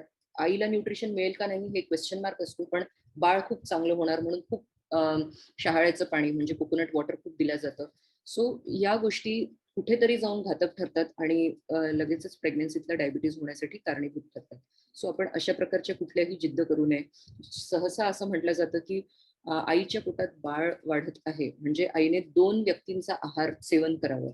अत्यंत चुकीची गोष्ट आहे. अजिबात आईला 2 व्यक्तींचा आहार घेण्याची गरज नाही. का? कारण आईच्या पोटात जितकं लागतं त्यातनंच बाळ मॅक्झिमम गोष्टी घेऊ शकतं. बाळाच्या वाढीसाठी ज्या काही गोष्टी लागतात त्या आईच्या आहारात भरपूर प्रमाणात असतात. आईने समतोल पौष्टिक आहार घेतल्यास आईच्या आहारातनंच बाळाला सगळं मिळतं. त्यासाठी डबल फूड किंवा डबल डाएट अजिबात घेण्याची गरज नाही. पुढे बघूया. करंट लाईफस्टाईल प्रॉब्लेम काय दिसतंय ह्या स्लाइडमध्ये? पोटाचा वाढता घेर. पोटाच्या वाढत्या घेरात जर का डायबिटीज असेल तर हा दुग्ध शर्करा योग असतो. म्हणजेच diabetes plus obesity is equal to diabesity. म्हणजेच जर का ओबेसिटी असणाऱ्या व्यक्तीला डायबिटीज झाले तर मग याच्यासारखे वाईट नाही त्या पेशंटसाठी असे आम्ही म्हणतो. सध्याचा लाईफस्टाईल प्रॉब्लेम आहे. वरच्या चित्रात आपल्याला दिसतंय पोटाचा घेर वाढतोच आहे, जस्ट वाढायला लागलाय. त्याच्या खालच्या चित्रात दिसतोय तो इतका वाढलाय, त्याचा पसारा इतका वाढला आहे की तो आता सध्या बेडवर सुद्धा मावत नाही. पेशंटचं पोट देखील त्याच्या पॅन्टमध्ये सुद्धा येऊ शकत नाही. इतक्या मोठ्या प्रमाणात ओबेसिटी वाढली आहे. का? हा सध्याचा होणारा महत्वाचा भाग आहे. सध्याची स्थिती बघता, कोविडची स्थिती बघता आपण सगळेच घरी आहोत. आपली लाईफस्टाईल खूप सेडेंटरी झाली आहे. बरेच लोक वर्किंग फ्रॉम होम आहेत म्हणजे घरीच बसून सगळे काम करतात. 8-8, 10-10 तास काम करत असतात आणि अशा वेळेस डोक्याला चालना मिळावी म्हणून कॉफीचं सेवन खूप मोठ्या प्रमाणात होतं. त्याच्याबरोबर टाइम टू टाइम खाण्याव्यतिरिक्त देखील मंचिंग म्हणजे स्नॅकिंग हे मोठ्या प्रमाणात होतं. सो ह्या सगळ्या गोष्टींमुळे म्हणजे वेळी अवेळी खाणे आणि जसे मी मगाशी सांगितले की पौष्टिक आहार भरपूर खाल्ला तरी चालतो, परंतु जर का जंक फूड असेल तर ते थोड्या देखील प्रमाणात घातक असतं. ते का घातक असतं? मुळात त्यातील तेल, त्यातील इतर घटक जसे की मैदा, कॉर्न या गोष्टी ज्या त्यात यूज केल्या जातात त्यामुळे हे अशा प्रकारचे जे फूड असतं हे कायम घातक ठरतं. मग आता सध्या डायबिटीज आणि ओबेसिटी याला एक डायबेसिटी नावाची एक ग्लोबल टर्म आपण यूज करतो आहे. आमचं सध्या या विषयावर खूप मोठ्या प्रमाणात काम चाललेलं आहे. इथे आपण पेशंट्सला जनरली सांगत असतो की हा जो आपला पोटाचा घेर आहे, जितका पोटाचा घेर वाढणार तितकी आपली डायबिटीज होण्याची जी काही पुढे येण्याची जी काही रिस्क आहे ती वाढत जाणार. जितका तुमचा पोटाचा घेर जास्त तितका तुमचा डायबिटीज पुढे पुढे अनकंट्रोल्ड किंवा कॉम्प्लिकेटेड होण्याची देखील संभावना जास्त असते. सो त्यामुळे ह्याच्यावर आत्ताच आळा घालावा. कसा आळा घालता येईल? खूप हेवी जेवण करून रात्री झोपता कामा नये. रात्रीचा आहार अगदी समतोल आणि अगदी कमी असावा. म्हणजे ब्रेकफास्ट, लंच आणि डिनर असं त्याचं आम्ही जसं सांगत असतो की ब्रेकफास्ट मोठा घेतल्यास हरकत नाही, पण त्याचा अर्थ असा नाही की 1 प्लेट पोहा जर का चांगला लागला आणि जास्त ब्रेकफास्ट खायला डॉक्टरांनी सांगितलं म्हणून 2-2.5 प्लेट पोहे खायचे, 2-2.5 प्लेट उपमा खायचा किंवा 2 पराठ्यांच्या ऐवजी 3-4 पराठे खायचे असं नाही. ब्रेकफास्ट जास्त घ्यावा म्हणजे त्यातले जे काही घटक आहेत म्हणजे थोडं जसं आता तुम्हाला पोहा घ्यायचा, पोहा, थोडा चहा, 1 फळ, थोडे ड्रायफ्रुट्स अशा प्रकारचा समतोल किंवा त्याबरोबर एखादा सलादचा जर का तुम्ही जसे की काकडी, गाजर, बीट हे काही जर त्यावेळेस खाऊ शकलात सो त्या प्रमाणात ब्रेकफास्ट असावा. लंच किती असावा? समतोल लंच. वरण, भात, भाजी, पोळी, सलाद, दही या आणि जर काही कोशिंबिरी किंवा कडधान्यांच्या कोशिंबिरी जर का शक्य असतील तर त्या घ्याव्या किंवा कडधान्यांच्या उसळी सुद्धा तुम्ही घेऊ शकता. त्यानंतर डिनर कसं असावं? अगदी मिनिमल. भात किंवा चपाती यापैकी एकच प्रकार सेवन केला तरी चालेल. कंपल्सरी स्क्वेअर मील म्हणजे वरण, भात, भाजी, पोळी असे 4 गोष्टी खायला पाहिजे असे अजिबात कंपल्शन नाही. आपल्या इकडे भात खाल्ल्याशिवाय आपल्याला बरं वाटत नाही. मग जर का भात खाल्ल्याशिवाय आपल्याला बरं वाटत नाही अशी आपली जर केस असेल तर मग भातच खा रात्रीच्या जेवणात. चपाती खाऊ नका. भात किंवा चपाती ह्याच्यामध्ये चपाती खूप चांगली आहे म्हणून चपाती किंवा पोळी खूप खावी आणि भात घातक आहे म्हणून भात खाऊ नये ही सुद्धा चुकीची धारणा आहे. जसं मी सांगत असते की पोळी, भाकरी, भात, ब्रेड या सगळ्या गोष्टी एकसारख्या आहेत. या सगळ्यातनं कार्बोहायड्रेट्स मिळतात. यातनं जर का आपण काउंट बघितला कॅलरीजचा तो देखील ऑलमोस्ट सेम आहे. जर मी तुम्हाला सांगितलं की 1 वाटी भातातनं आणि एका चपातीतनं मिळणाऱ्या कॅलरीज आहेत त्या सेम आहेत. मग तुम्हाला काय खायला आवडेल? मला तर भात खायला आवडेल, कारण मी तर तुमसर भंडारा जिल्ह्यातनं आलेली आहे आणि मला भात खूप आवडतो. सो मी भात खाणार. मग तुम्ही काय खाल? सो हा प्रत्येकाचा आपापला अ, अ, एक काय म्हणतात त्याच्यावर प्रत्येकाने आपापलं मत ठेवावं. दुसरं असं आहे, की बऱ्याचशा घरी ब्रेड हा खूप वादाचा विषय असतो. ब्रेड खावी नाही. आमच्या घरी तर आम्ही ब्रेडच खात नाही. असं म्हणून बरेचसे लोकं ब्रेड खाणाऱ्यांना हिणवत असतात. पण मग ब्रेड खाणारे असतात ते त्याचं अ, उत्तर असं देतात, की आम्ही व्हाईट ब्रेड खात नाही, पण आम्ही ब्राउन ब्रेड जरूर खातो. मग ब्राउन ब्रेड काय? व्हाईट ब्रेड काय? मल्टीग्रेन ब्रेड काय? हे काय असतं? अर्थात या सगळ्या गोष्टी अल्टिमेटली कार्बोहायड्रेट्सच आहेत. पण व्हाईट ब्रेडमध्ये मैद्याचं प्रमाण जास्त असतं. ब्राउन ब्रेड म्हणजे काय? तर ब्राउन रंगाची व्हाईट ब्रेडच आहे. ब्राउन रंगाची व्हाईट ब्रेडच आहे. म्हणजे ब्राउन ब्रेड आणि व्हाईट ब्रेड एकच आहे. यातही काही चेंज नाही. या दोन्ही गोष्टी यातनंच तयार होतात, मैद्यानेच तयार होतात आणि भरपूर प्रमाणात सोडा, मैदा, बटर हे सगळं घातल्यानेच ब्रेड तितका सॉफ्ट लुसलुशीत तयार होतो. त्यामुळे पाव, ब्रेड, ब्रॉन, बिस्किट या सगळ्या गोष्टींमध्ये भरपूर प्रमाणात मीठ, सॉल्ट, सोडा, शुगर, बटर आणि मैदा या 5 घातक गोष्टी आहेत. शिवाय बऱ्याचदा या प्रकारच्या बेकरीजमध्ये बटर न यूज करता पाम ऑइल यूज केलं जातं. सगळं फरसाण हे पाम ऑइलमध्ये तयार होतं. मुलांच्या खाण्याच्या जितक्याही गोड गोष्टी येतात त्या हाय फ्रुक्टोज कॉर्न सिरप HFSC मधनं तयार होतात. त्यामुळे ज्याही कोल्ड ड्रिंक्स किंवा जेही काही तुम्ही खाणार, ज्यात सरळ सरळ साखर आहे, त्या व्यतिरिक्त या गोष्टींमध्ये हिडन साखर आहे, म्हणजे हिडन शुगर असे आम्ही म्हणतो, जी पाम ऑइल, कॉर्न सिरप, हाय फ्रुक्टोज कॉर्न सिरप, सुक्रालोज या नावाच्या वेगवेगळ्या गोष्टींमधून येत असते. त्यामुळे जेव्हाही तुम्ही कुठलीही गोष्ट खाल, त्याच्या मागे न्यूट्रिशनल फॅक्ट्स या लिहिलेल्या असतात त्या जरूर चेक करा. शुगरचं प्रमाण चेक करा, फायबर्सचं प्रमाण चेक करा, याची सवय घाला. कुठल्याही पॅकिंगमध्ये येणाऱ्या गोष्टींच्या मागे न्यूट्रिशनल फॅक्ट्स लिहिलेल्या असतात त्या जरूर चेक करायला पाहिजे. पुढे जाऊन जसं मी तुम्हाला सांगितलं, की केवळ 3 आहार हे ब्रेकफास्ट, लंच आणि डिनर हे डायबिटीसच्या पेशंटसाठी पुरेसे नाही. कारण त्यांचं खाण्याचं जे प्रमाण आहे आपण त्यांना खूप कमी खायला सांगत असतो. सूत्रबद्ध पद्धतीने सांगत असतो. पुढे ज्यांना डाएट चार्ट लागत असेल त्यांनी डेफिनेटली माझ्याशी पर्सनली कॉन्टॅक्ट करा. मी डाएट चार्ट सुद्धा देईल. जर का त्यांना केवळ हे 3 खाणे दिले, तर ह्या 3 खाण्यांनी त्यांचं पोट भरणार नाही किंवा वारंवार भूक लागण्याची शक्यता असते. सो त्यामुळे आपण त्यांना सांगत असतो, की एक मिड मॉर्निंग आणि एक मिड इव्हनिंग स्नॅक या दोन्ही गोष्टी कराव्या. म्हणजे साधारण 10:30-11च्या सुमारास सकाळी, म्हणजे जर का अंडरस्टूड आहे, की तुम्ही 7:30 7:30ला उठत असाल, आपला व्यायाम जे काही तुमचं रुटीन आहे ते करून 8:30 9 ते 10 पर्यंत तुमचा ब्रेकफास्ट होत असेल, तर 11:30-12च्या सुमारास एखादं फळ आपण खावं. त्यानंतर 1 ते 2 यामध्ये तुमचं लंच व्हावं अशी अपेक्षा असते. त्यानंतर थोडा वेळ आराम. जर का शक्य असेल जरा वॉक करावी, ताबडतोब झोपू नये, भरल्या पोटाने झोपू नये हे आपल्याकडे नेहमीच सांगितलं जातं. सो आपण ते फॉलो करावं. त्या व्यतिरिक्त पाण्याचं सेवन, जेवताना मध्ये पाण्याचं सेवन कमी असावं. जेवण झाल्यानंतर एक 15 ते 20 मिनिटांनी मात्र भरपूर पाणी प्यावं. 2 ते 3 ग्लास पाणी आपण प्यावं. त्यानंतर ज्या काही तुमच्या गोळ्या असतील त्या घेतल्यानंतर थोडा वेळ आराम केल्यानंतर एक संध्याकाळी मात्र थोडा लाईट नाश्ता करावा. डायबिटीज पेशंटसाठी मी खास करून हे सांगते आहे. त्यांनी छोटा एक नाश्ता करावा. यामध्ये सुका नाश्ता काही असू शकतो. छोटी घरात केलेली भेळ असू शकेल, चुरमुरे असू शकतील, शेंगदाणे किंवा गूळ ज्या लोकांना आवडत असेल तर छोट्या प्रमाणात गूळ किंवा थोडे ड्राय फ्रुट्स किंवा फ्रुट्स हे असं किंवा थोडा चिवडा देखील यावेळेस खाता येईल. सो या गोष्टी आणि त्या व्यतिरिक्त तुम्हाला चहा, कॉफी, दूध काय घ्यायचं असेल त्यावेळेस ते तुम्ही घेऊ शकता. एक दुसरं फॅड असतं ब्लॅक कॉफी, ग्रीन टी याबद्दल थोडंसं एक थोडक्यात सांगते. दुधाचं प्रमाण आणि गव्हाचं प्रमाण डायबिटीसच्या पेशंटनी फार कमी ठेवावं. तुम्हाला फार आश्चर्य वाटेल, की असं काय सांगतात त्या डॉक्टर. गव्हाचं प्रमाण म्हणजे आपण आपल्याकडे प्रिडॉमिनेंटली आपण चपाती खाणारे लोक आहोत. भात प्लस चपाती हेच आपलं महत्वाचं मील असतं. हल्ली असं दिसतंय, की ग्लुटेन नावाचा हा जो पदार्थ आहे हा व्हीटमध्ये म्हणजे गव्हात हा खूप मोठ्या प्रमाणात असतो आणि ग्लुटेन ही डायबिटीज होण्यास खूप मोठ्या प्रमाणात कारणीभूत ठरतंय. सो त्यामुळे आम्ही आता काही पेशंट्सवर अशा प्रकारचं एक्सपेरिमेंट करून बघितलं आणि बऱ्याचशा लोकांनी ऑलरेडी ह्याच्यावर रिसर्च केलेला आहे, की जर का आपल्याला आहारातनं जर का आपण गहू काढू शकलो, म्हणजे चपाती म्हणजे गहूयुक्त इतर कुठलेही पदार्थ जर का आपण आपल्या आहारातनं काढू शकलो आणि त्या व्यतिरिक्त डेअरीयुक्त पदार्थ म्हणजे दूध इतर पदार्थ जर का आपण आपल्या आहारातनं काढू शकलो, तर आपल्याला खूप लवकर डायबिटीजवर कंट्रोल करता येतं. सो हल्ली तुम्ही बऱ्याचशा इंटरनेटवर बऱ्याचशा ऍड बघत असाल जिथे सांगतात की डायबिटीज रिव्हर्स होऊ शकतो. माइंडेड डायबिटीज कधीही रिव्हर्स होऊ शकत नाही. डायबिटीज हा खूप छान कंट्रोल केला जाऊ शकतो.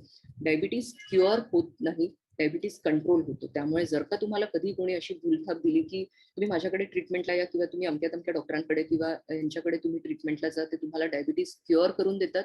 जर का असं तुम्हाला कोणी सांगत असेल ते तुमच्याशी साफ खोटं सांगतात आहेत, असं काहीही होत नाही. डायबिटीज हे फक्त कंट्रोल केलं जातं, क्युअर करता येत नाही आणि ते कंट्रोल करण्याचं काम सर्वतोपरी पेशंटच्या हातात असतं.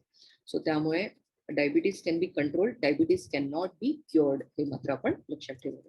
पुढे जाऊया. महत्वाचा विषय कॉम्प्लिकेशन्स ऑफ डायबिटीज. इथे आपल्याला दिसतंय, हे माझ्या क्लिनिकमध्ये येणाऱ्या सगळ्या पेशंट्सचे मी फोटोग्राफ जर्नल करून ठेवत असते. इथे आपल्याला दिसतायत पायांवर झालेले वेगवेगळ्या प्रकारच्या लेवल्सच्या आणि स्टेजेसच्या आजार आपल्याला याच्यात दिसतात, इंजुरीज आपल्याला दिसतात आहे. याला आपण कलेक्टिव्हली एक टर्म यूज करतो, ती अशी आहे, तिचं नाव आहे डायबिटिक फूट. डायबिटिक फूट म्हणजे डायबिटीजच्या पेशंट्सला होणाऱ्या पुरळ येणाऱ्या गोष्टींपासून ते पाय कापाव्या लागणाऱ्या गोष्टींपर्यंत प्रत्येक आजाराचं एक वैशिष्ट्य असतं आणि त्याच्यासाठी शुगर म्हणजे डायबिटीज हेच कारणीभूत असतं. आणि त्याच्यासाठी या या सगळ्या गोष्टींना आपण डायबिटिक फूट डिसीज असं एक कलेक्टिव्ह टर्म यूज करत असतो. इथे ही एक रेड तुम्हाला दिसत असेल, ब्लॅक चप्पल घातलेल्या फिमेलचा ह्या माझ्या पेशंट आहेत. गेले 35 वर्ष डायबिटिक आहेत. त्यांच्या बोटांचा आकार तुम्ही बघू शकता, त्यांच्या नखांचा आकार कसा झालेला आहे ते तुम्हाला इथे दिसू शकतं. पायांवर सूज आहे. ही टिपिकली डायबिटीज जेव्हा खूप वर्षानुवर्ष जेव्हा डायबिटीज असतो, कॉम्प्लिकेटेड होतो, त्यावेळेस तुम्हाला अशा प्रकारचे हे दिसतात. त्यांना आम्ही आमच्या क्लिनिकमध्ये हे असे फुटवेअर आम्ही तयार करत असतो. याला आपण डायबिटिक फुटवेअर म्हणतो. हे स्पेसिफिक फुटवेअर त्यांना दिल्या जातात, ज्याच्यात पायांची सेन्सेशन्स कमी झालेले असतात. मुळात डायबिटिक फूटचे जे डिसीजेस आहेत ते का होतात?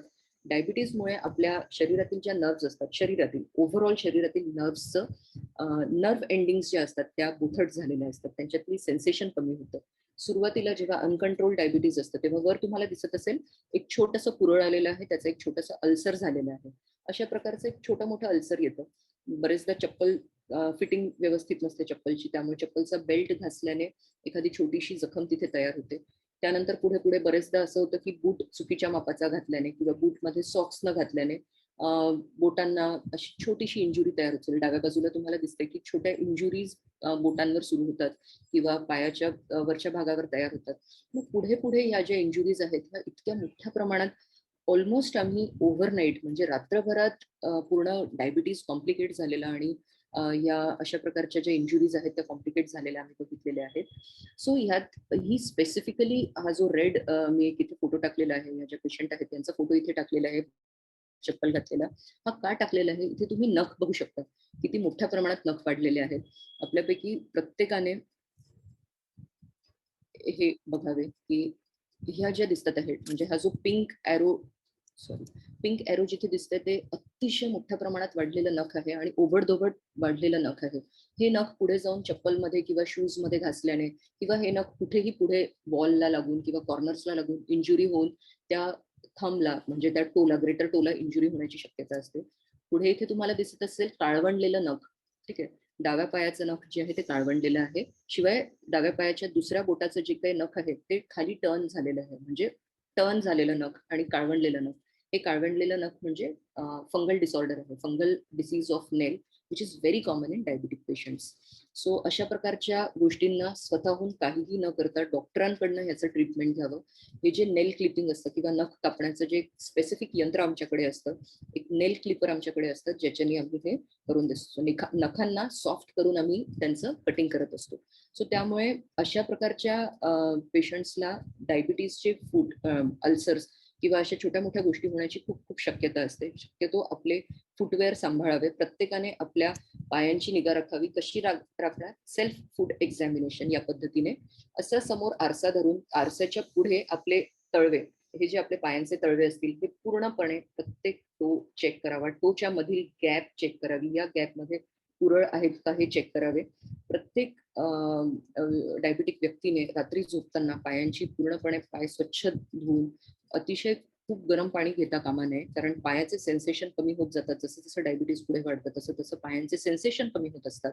त्यामुळे पायांच्या वेसल्सला किंवा नर्व्सला इजा होण्याची शक्यता जास्त असते आणि कदाचित ते तुम्हाला सेन्स नसल्यामुळे किंवा सेन्सेशन नसल्यामुळे ते लक्षात येणार नाही की पायांना भाजलेलं आहे. गरम पाण्याने लगेचच भाजलं जातं. त्यामुळे नॉर्मल वॉटर जितकं स्किन सहन करू शकेल इतक्या नॉर्मल वॉटरमध्ये आपण आपले पाय धुवावे, कॉटनच्या कपड्याने पाय स्वच्छ पुसावे, ओले पाय असता कामा नये. जसे आपल्याला आधी माहिती होतं चिखली म्हणजे फंगल इन्फेक्शन जे होत असतं, याच प्रकारचं फंगल इन्फेक्शन डायबिटिक पेशंट्सला कायम होत असतं आणि ते शरीरात कुठेही होतं. फंगस हा एक पूर्ण विषय आपण पुढे बोलणारच आहोत. सो या अशा प्रकारच्या ह्या ज्या पायांच्या फटीमध्ये होणाऱ्या छोट्या-छोट्या पुरळांमुळे सुद्धा पुढे मोठ्या प्रमाणात डायबिटीसचा त्रास होऊ शकतो. पुढे या अशा प्रकारच्या सगळ्या गोष्टी उद्भवतात. वर अ, अ, पहिल्या 3 ते 6 पिक्चर्समध्ये तुम्हाला दिसत असेल फक्त शूजमध्ये इल फिटिंग शू घातल्यामुळे पायाला एक छोटंसं पुरळ आलं, पुढे अल्सर झालं, पुढे इतकं मोठ्या प्रमाणात त्याचं हे झालं, की नखही त्यात इन्व्हॉल्व झालं आणि अशा प्रकारे ते या पेशंटचं ते जे बोट होतं ते निकामी झालं. ते काढण्याची गरज पडली नाही, गँग्रीन तितकं नव्हतं. आपण त्याच्यात लवकर कंट्रोल करू शकलो. परंतु मागे ते सगळं स्वच्छ केल्यानंतर म्हणजे सर्जिकल पद्धतीने ते पूर्ण स्वच्छ करायला लागतं. त्यामुळे मागे असं एक छोटंसं छिद्र तयार होतं. त्या दृष्टीने डायबिटीसच्या पेशंटसाठी मग आपण स्पेसिफिक फुटवेअर यूज करत असतो आणि मी सगळ्यांना एक इथे आज विनंती करू इच्छिते, प्रत्येकाने आपले फुटवेअर आपण काय घालतोय याची जरूर काळजी घ्यावी. आपले पाय आणि आपले डोळे हा आपल्या व्यक्तिमत्वाचा आरसा आहे. जर का आपले डोळे व्यवस्थित असतील, तर आपण जग बघू शकाल. पाय व्यवस्थित असतील, तर हे जग फिरू शकाल. त्यामुळे डोळे आणि पाय याचं डायबिटीजमध्ये खूप खूप आपण ह्याची काळजी घ्यावी. अशा प्रकारचे फुटवेअर आम्ही आमच्या क्लिनिकमध्ये तयार करत असतो. पेशंट्सला आम्ही हे फुटवेअर विशिष्ट माप घेऊन त्यांना हे बाय ऑर्डर आम्ही तयार करून देत असतो. हे नाही तरी आपण किमान आपल्या नॉर्मल फुटवेअरची काळजी घ्यावी. कुठलेही खराब फुटवेअर आपण यूज करू नये. स्पेसिफिकली डायबिटिक पेशंट्सने शूज वापरावा. शूजमध्ये कॉटनचे सॉक्स वापरावे आणि पायांना व्यवस्थित वेळोवेळी पायांची काळजी घ्यावी. अशा प्रकारचं सेल्फ फूट एक्झामिनेशन प्रत्येकाने करावं. पुढे आता सगळ्यात महत्त्वाचा विषय कोविड आणि डायबिटीज. डायबिटीजचे अजून 2-3 ॲस्पेक्ट आहेत ते मी पुढे बोलणार आहे. आता पण सगळ्यांना खूप या विशिष्ट गोष्टीची खूप रुकूक लागलेली आहे सध्या, की कोविड आणि डायबिटीज सध्या काय चाललेलं आहे. आपल्याला सगळ्यांना माहिती आहे 2019 किंवा 19 ते 20 पासून आपण SARS-CoV-2 नावाच्या एका महत्त्वाच्या व्हायरसचा आपण सगळेजण सामना करतो आहे. डायबिटीजच्या दृष्टीने असे काय महत्त्वाचे आपण ह्यात बघायला पाहिजे. सो डायबिटीज मुळे काय होतं, की आपल्या शरीरातील पूर्ण मेटाबॉलिक कंट्रोल हा खराब झालेला असतो. मग अशा वेळेस खूप हाय शुगर झालेली असते. इन्फ्लेमेटरी प्रोसेस शरीरात खूप मोठ्या प्रमाणात वाढलेली असते. म्हणजे इन्फ्लेमेशन म्हणजे जिथे ज्या ऑर्गन्समध्ये अशा कुठल्याही गोष्टींचा शिरकाव होतो, त्याच्यासाठी शरीराची जी डिफेन्स मेकॅनिझम आहे ती इन्फ्लेमेटरी मीडिएटर रिलीज करत असते. आपण बऱ्याच लोकांनी ऐकले असतील डी डायमर, सी पेप्टाइड किंवा सी रिएक्टिव्ह प्रोटीन, ESR ही जी काही मार्कर्स असतात हे इन्फ्लेमेटरी मार्कर्स असतात. या मार्कर्सची वाढलेली लेवल म्हणजे शरीरातील इन्फ्लेमेटरी प्रोसेस वाढण्याची खात्री असते. इम्पेअर्ड कोॲग्युलेशन म्हणजे ज्या व्यक्तींचं शरीरातील रक्ताभिसरण खराब झालेलं असतं, ब्लड सर्क्युलेशन खराब झालेलं असतं, त्यांना ब्लड कोॲग्युलेशन डिसऑर्डर्स असतात. म्हणजे त्यांना रक्त घट्ट होण्याचा एक पर्टिक्युलर आजार असतो किंवा रक्त पातळ न होण्याचा आजार असतो. सो रक्त पातळ ठेवण्यासाठी मग आपल्याला ॲस्पिरिन नावाच्या, इकोस्प्रिन नावाच्या गोळ्या खायला लागतात. बऱ्याचशा पेशंट्सला या गोळ्या सुरू असतात.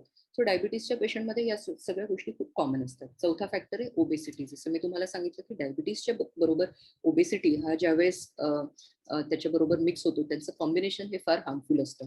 त्या व्यतिरिक्त कार्डिओव्हॅस्क्युलर डिसीजेस अँड हायपरटेन्शन म्हणजे हार्टशी रिलेटेड सगळे disorder, heart failure, heart attack, cardiomyopathy, arrhythmia अशा प्रकारच्या इतर सगळ्या आजारांनी आणि हायपरटेन्शन म्हणजे ब्लड प्रेशर, वाढलेलं ब्लड प्रेशर या सगळ्या गोष्टींच्या बॅकग्राऊंडमध्ये जर का डायबिटिक पेशंटला कोविडचं इन्फेक्शन झाले तर मात्र हे घातक ठरतं. आपण बरेचशा लोकांनी आपल्या जवळच्या लोकांना गमावलेलं आहे. आपले मित्रपरिवार, फ्रेंड्स, रिलेटिव्स आपण गमावलेले आहेत कोविडमुळे. त्यात बऱ्यापैकी ही एक लिंक एस्टॅब्लिश झालेली होती की डायबिटीज असेल तर कॉम्प्लिकेशन्स असतील तर फारच पुअर प्रॉग्नोसिस आहे. म्हणजे याचं पुढे काय होणार हे फार खराब त्यातनं हे आहे. पुढे महत्वाचा विषय म्युकरमायकोसिस याबद्दल मला आपलं डॉक्टर ठोकर सरांनी प्रकर्षाने जास्त बोलायला सांगितलेलं होतं. सो या विषयाबद्दल माझं मत मांडू इच्छिते. म्युकरमायकोसिस अर्थात ब्लॅक फंगस अर्थात बुरशी हा आजार नवीन आहे अजिबात नाही. हा डायबिटीसच्या पेशंटला कधी ना कधी आयुष्यात एकदा तरी कुठल्या ना कुठल्या फॉर्ममध्ये झालेला असतो. अगदी छोटंसं स्वरूप असतं आणि रात्रभरात खूप मोठ्या प्रमाणात रोग वाढत असतो. काय असतं ह्याच्यात की डायबिटीसच्या पेशंटला जास्त प्रमाणात साखर असल्यामुळे त्यांची जी काही ब्लड शुगर लेव्हल आहे ही या फंगसच्या ग्रोथसाठी कारणीभूत ठरते. या फंगसच्या स्ट्रक्चरमध्ये जर का आपण बघितलं तर या फंगसचं जे कोटिंग आहे हे ग्लायकॅन वॉलने तयार झालेलं असतं. या ग्लायकॅन वॉलला या प्रकारचं जे ग्लुकोज आहे हे खूप जास्त प्रमाणात त्याच्या ग्रोथसाठी हेल्प करतं. त्या व्यतिरिक्त जर का आपण काही कारणास्तव जर का आपल्याला कोविड झालेला असेल तर आपल्या डॉक्टरांनी आपल्याला स्टिरॉइड्स जर का दिले असतील लवकरात लवकर बरं व्हावं म्हणून, त्या व्यतिरिक्त देखील जर का आपल्याला आर्थरायटिस म्हणजे गुडघ्यांचा आजार असेल किंवा इतर कुठलेही आजार असेल ज्यासाठी आपण स्टिरॉइड घेतले, इव्हन अस्थमाचे जे पेशंट असतात ते कायम पफ घेत असतात, त्याचा इन्हेलर घेत असतात किंवा पफ घेत असतात, सो त्यातही स्टिरॉइडचं मोठ्या प्रमाणात सेवन केलं जातं. सो अशा प्रकारे किंवा इव्हन स्किनच्या डिसिजेससाठी आपण स्टिरॉइड यूज करत असतो. सो केवळ स्टिरॉइडच्या गोळ्या किंवा इंजेक्शनच कारणीभूत नाही, तर छोट्या मोठ्या प्रमाणात प्रोलॉंग्ड यूज किंवा long duration use of steroid ointment and steroid inhalers also can be harmful, आणि हे अशा म्युकरच्या आजारासाठी कारणीभूत ठरतात. पहिल्या चित्रात तुम्हाला दिसत असेल दातांच्या असे ते दोन क्रॉस होणारे जे दात आहेत तिथे एक छोटासा काळा डॉट दिसतोय, आणि आत बघितलं टाळूच्या तिकडे मागे तिथे काळवंडलेला भाग दिसतो आहे हार्ड पॅलेटवर. यालाच म्युकर मायकोसिसची सुरुवात असे म्हणतात. पुढे पुढे ही जी म्युकर आहे ही आपल्या ओरल ह्याच्यातनं कॅव्हिटीतनं नेझल कॅव्हिटीकडे जाते, म्हणजे नाकाच्या जवळपास येते. नाकाच्या मार्गे डोळ्यात जायला अजिबात वेळ लागत नाही, नाकाच्या मार्गे कानात जायला अजिबात वेळ लागत नाही. मग एकदा जर का ती डोळ्यांच्या जवळपास गेली, तुम्हाला इथे ए मध्ये नाही बी सी आणि डी मध्ये दिसत असेल की कसं रातोरात म्हणजे या गोष्टींचा प्रसार होतो, आणि हळूहळू सी पिक्चर मध्ये तुम्हाला दिसत असेल की डोळ्यांचा वर खाली झालेला आहे, याचा अर्थ तिथे स्वेलिंग आलेलं आहे, म्हणजे डोळ्याचं जे बुबुळ आहे त्याच्या मागच्या भागात पूर्ण म्युकर मायकोसिस स्प्रेड झालेलं आहे. बी फिगर मध्ये तुम्हाला दिसत असेल डोळे नॉर्मली असे जे समोर बघत असतात त्याच्याऐवजी ते आउट आणि फॉरवर्ड अँड आउट असे झालेले आहेत, म्हणजे त्याच्या मागे पूर्ण डोळ्यांच्या आपल्या बुबुळांच्या मागे पूर्ण म्युकर मायकोसिस स्प्रेड झालेला आहे. चौथ्या पिक्चर मध्ये तुम्हाला दिसत असेल जो 48 तासात पूर्णपणे डोळा इन्व्हॉल्व्ह झालेला आहे, आणि अशा प्रकारच्या इन्व्हॉल्वमेंटला काहीही इलाज नसतो. हाय शुगर स्टेट असते, 400 500 600 800 पर्यंत आम्ही शुगर बघितलेले आहेत अशा पेशंटमध्ये. इंजेक्टेबल इन्सुलिन हे जसं आपल्याला सलाईनची ड्रिप जशी लावल्या जाते तशी इन्सुलिनची ड्रिप देऊन या शुगर्स कंट्रोल कराव्या लागतात, आणि अशा पेशंटच्या शक्यतो चांगलं प्रोग्नोसिस नसतं, त्यांना बरेचदा डोळा देखील गमवावा लागतो. मग इथे आपल्याला काय काळजी घ्यायला पाहिजे, सर्वसामान्य व्यक्तींना इथे काय काळजी घ्यायला पाहिजे? सगळ्यात महत्वाचं, जर का आपल्याला डायबिटीज असेल तर आपण कोविडच्या फार जास्त रिस्कवर आहोत, म्हणून शक्यतो कोविड अप्रोप्रिएट बिहेवियर आपण यूज करावं. अजिबात विदाऊट मास्क, सोशल डिस्टन्सिंग आणि विदाऊट हँड सॅनिटायझर आपण कुठेही जाऊ नये, आणि शक्यतो बाहेर पडू नये. जितकं काय तुम्हाला करायचं असेल एक्सरसाइज ऍक्टिव्हिटी त्या सगळ्या घरात कराव्या, कारण आपण खूप जास्त रिस्कवर आहात डायबिटीज असल्यामुळे. जर का आपल्याला डायबिटीज असेल तर आपल्या घरात आपल्या शुगर्स कायम चेक कराव्या. या रेग्युलरली चेक केल्याने आपल्याला लक्षात येईल आपल्या शुगर कंट्रोलमध्ये आहेत की नाही. नसल्यास ताबडतोब डॉक्टरांना भेटावे. आपण जर काही औषधं घेत असतील तर त्या औषधांमध्ये स्टिरॉइड आहे का कुठे याची मात्र काळजी घ्यावी.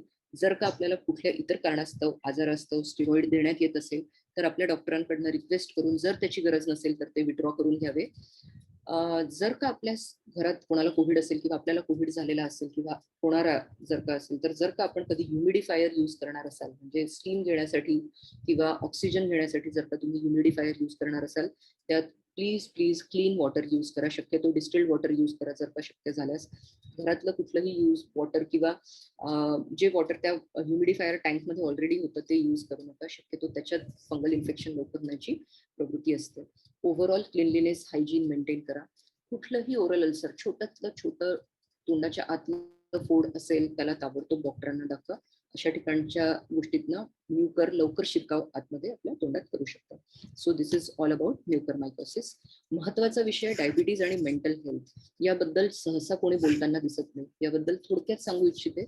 जर का आपल्या घरात डायबिटीजचे पेशंट असतील तर आपल्याला लक्षात येत असेल की डायबिटीजच्या पेशंटची सतत स्वतःशी एक तगमग चालली असते, एक स्ट्रगल चाललेला असतो. तो या प्रकारचा की मलाच डायबिटीज का झालं, किंवा सतत त्याला घरातले लोक टोचून बोलत असतात की अरे तू गोड खाऊ नको, किंवा तू हे खाऊ नको, किंवा ते खाऊ नको, म्हणजे त्याच्या आहारावर निर्बंध घालण्याचा प्रयत्न करत असतात. सो अशा वेळेस ओव्हरऑल आपल्याला हे समजून घ्यायला पाहिजे की डायबिटीज हा क्रॉनिक डिसऑर्डर आहे. हा 1-2 दिवसाचा, 1-2 महिन्यांचा, 1-2 वर्षांचा आजार नाही, हा वर्षानुवर्षांचा आजार आहे, ज्याला आपण क्रॉनिक लाईफस्टाईल डिसऑर्डर असे म्हणत असतो. सो यामध्ये आपण ॲज अ फॅमिली मेंबर या पेशंट्सची खूप काळजी घ्यायला पाहिजे. त्यांना आपल्यातलाच एक भाग समजावा, त्यांना हिणवू नये अशी माझी खूप कळकळीची विनंती आहे. मेंटल हेल्थ सांभाळण्यासाठी पूर्ण फॅमिलीने झटावे. डिप्रेशन जर का अशा पेशंटला असेल आणि शक्यतो डायबिटीजच्या पेशंटला क्रॉनिक डिसऑर्डर असल्यामुळे क्रॉनिक डिप्रेशनची स्टेट असते, त्यांची झोप बरोबर होत नाही, त्यांना झोपेत शुगर्स कमी होत असतात, त्यांना बरेचदा भूक वारंवार लागत असते, पण त्यांना घरातल्या लोकांनी समजून घ्यायला पाहिजे, त्यांना हिणवू नये, त्यांच्या खाण्यावर, आहारावर कायम टीका करू नये, त्यांना तुम्हाला सतत डायबिटीज आहे ही गोष्ट जाणवून देऊ नये, त्यांना वेगळं जेवण त्यांच्यासाठी सतत वेगळं किंवा काय म्हणतो त्याला बिना गोडाचं जेवण असं जे काही सतत त्यांना देत असतात असं करू नये. कारण त्यांचे स्वतः स्ट्रगल खूप असतात. डिप्रेशन, स्ट्रेस, फ्रस्ट्रेशन, अँझायटी, सतत डॉक्टरांकडे जायचं असतं. शिवाय सगळ्यात महत्त्वाचा विषय, डायबिटीसच्या पेशंटचा जो महिन्याचा खर्च असतो तो इतर लोकांपेक्षा घरात जास्त असतो. कारण अर्थात शुगर चेक करण्याचं मशीन म्हणजे ग्लुकोमीटर, त्यात लागणाऱ्या टेस्ट स्ट्रीप, त्यानंतर डॉक्टरांची फी, त्यानंतर मेडिसिन, आहारातल्या काही स्पेसिफिक गोष्टी, डायबिटिक फुटवेअर, म्हणजे या सगळ्या गोष्टी बघितल्या तर त्यांचा इतरांच्या व्यतिरिक्त म्हणजे घरातील 5 लोकांच्या फॅमिलीमध्ये 4 लोकांच्या खर्चाच्या इतका देखील त्यांच्यावर आरोग्य रिलेटेड खर्च होऊ शकतो.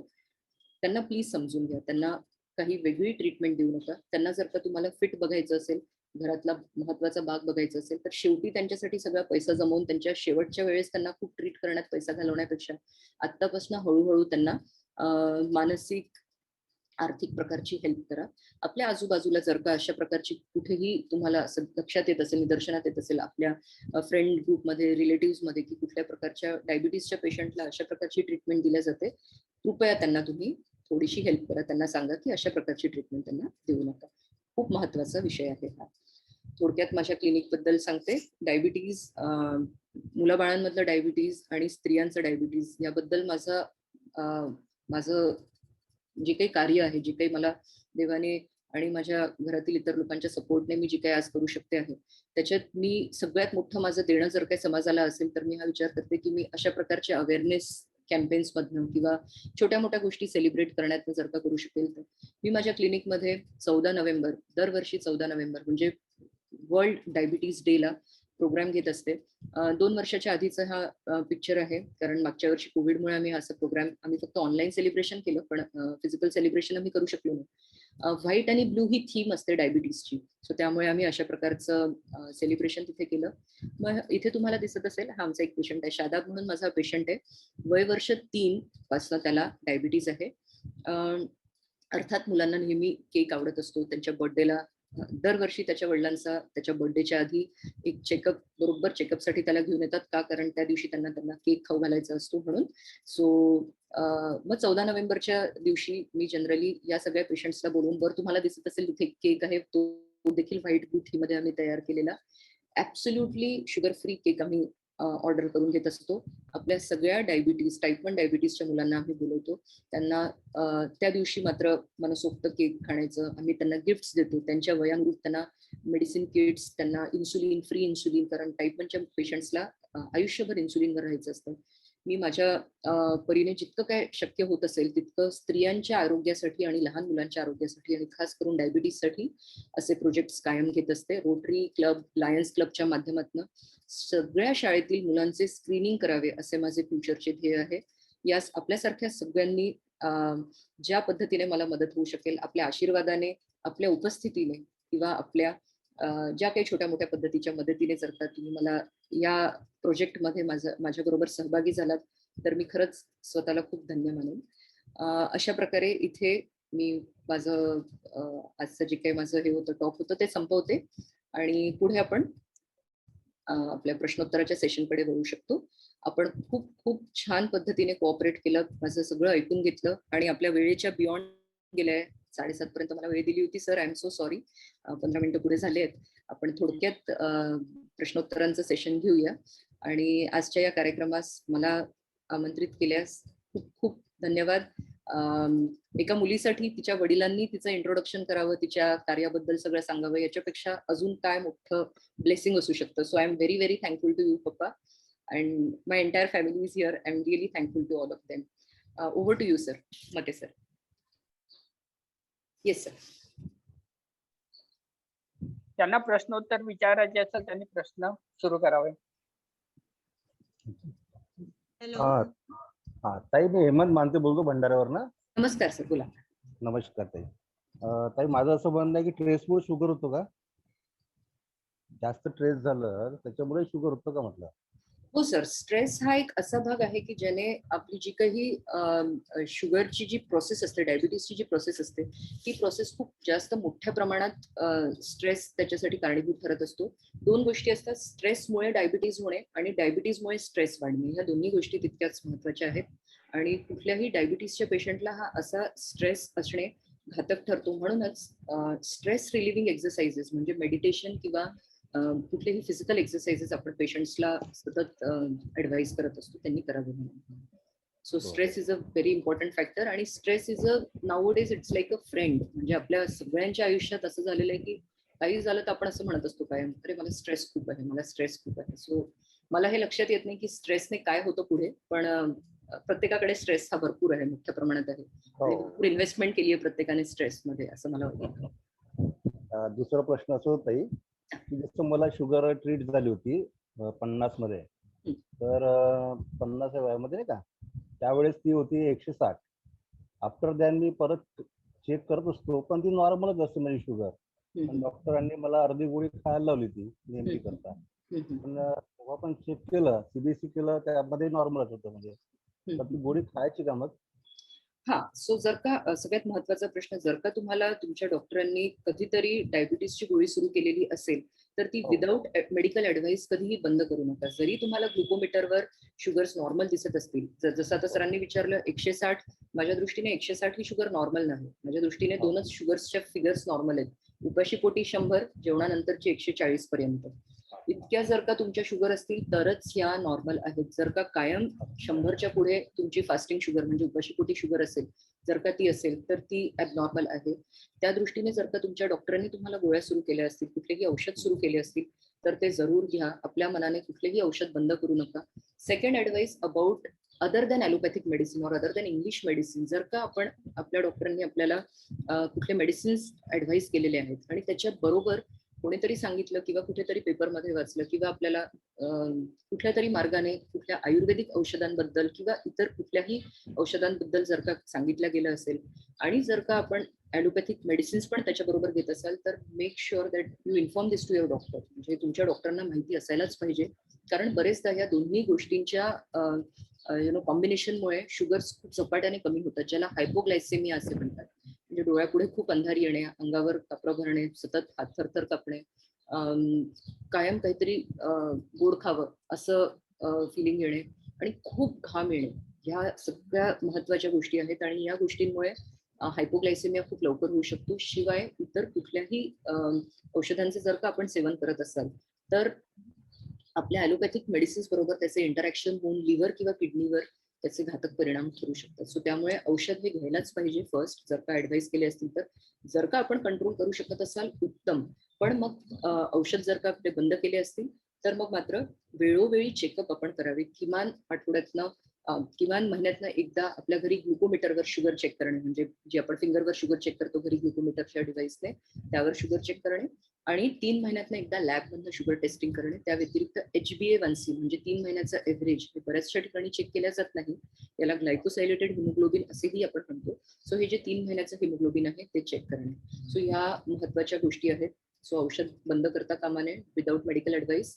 सेकंड, इतर कुठलेही मेडिसिन्स त्याच्याबरोबर तुम्ही घेता कामा नये किंवा घेत असाल तर ते डॉक्टरांना कळवा. डॉक्टरांच्या माघारी असे काहीही किंवा चोरून असे काहीही चूर्ण, गोळ्या, लिक्विड्स घेऊ नका. ते डॉक्टरांना डेफिनेटली कळवायलाच पाहिजे. नेक्स्ट, पर्सनलाइज्ड क्वेश्चन शक्यतो जमणार नाही बोलायला, कारण डायबिटीज हा खूप वास्ट विषय आहे. त्यामुळे अगदी फिगर वाईज जर का आपल्याला मार्गदर्शन हवं असल्यास आपण क्लिनिकला डेफिनेटली भेटायला येऊ शकता. मला खूप आवडेल आपल्याशी कनेक्ट व्हायला किंवा पर्सनल टेलिकन्सल्टेशन आपण करू शकता. पण ब्रॉड क्वेश्चन्स आपण डेफिनेटली डिस्कस करू शकतो. कॉर्पोरेट वरून लीना झाडे बोलते. हा बोला. नमस्कार मॅडम, बोला. मी बोलू? नमस्कार मॅडम, बोला. आपला प्रश्न विचारा. हा, मॅडम माझा बाळ 8 वर्षाचा आहे. तर त्याला ना सतत भूक लागत असते. म्हणजे ती खोटी भूक असते की काय असते ते मला कळतच नाही. पण सतत तो म्हणतो की मला काहीतरी पाहिजे, मला भूक लागली आहे, मला काहीतरी पाहिजे. तर म्हणजे नेमकं काय द्यावं मला कळतच नाही. कारण जेवण करतो, सगळं व्यवस्थित आहे आणि मॅडम मला असं वाटतं की त्याला पोटात तुम्ही बोला मॅडम. महत्वाचं म्हणजे जर का 8 वर्ष वयाच्या मुलाला भूक वारंवार लागत असेल याचा अर्थ त्याची भूक वाढते आहे. सो आपण त्याची भूक ऍड्रेस करायला पाहिजे. पण परत एक जसं मी मागच्या वेळेस म्हणजे टॉकच्या मध्ये सांगितलं होतं त्यावेळेस हे सांगितलं की दूध खूप देऊ नका मुलांना. वारंवार दूध दिल्याने पोट तेवढ्या पुरतं भरतं आणि परत 1-2 तासात त्यांना भूक लागते किंवा बरेचदा फॉल्स अलार्म्स येतात पोटातनं की भूक लागते आहे म्हणून.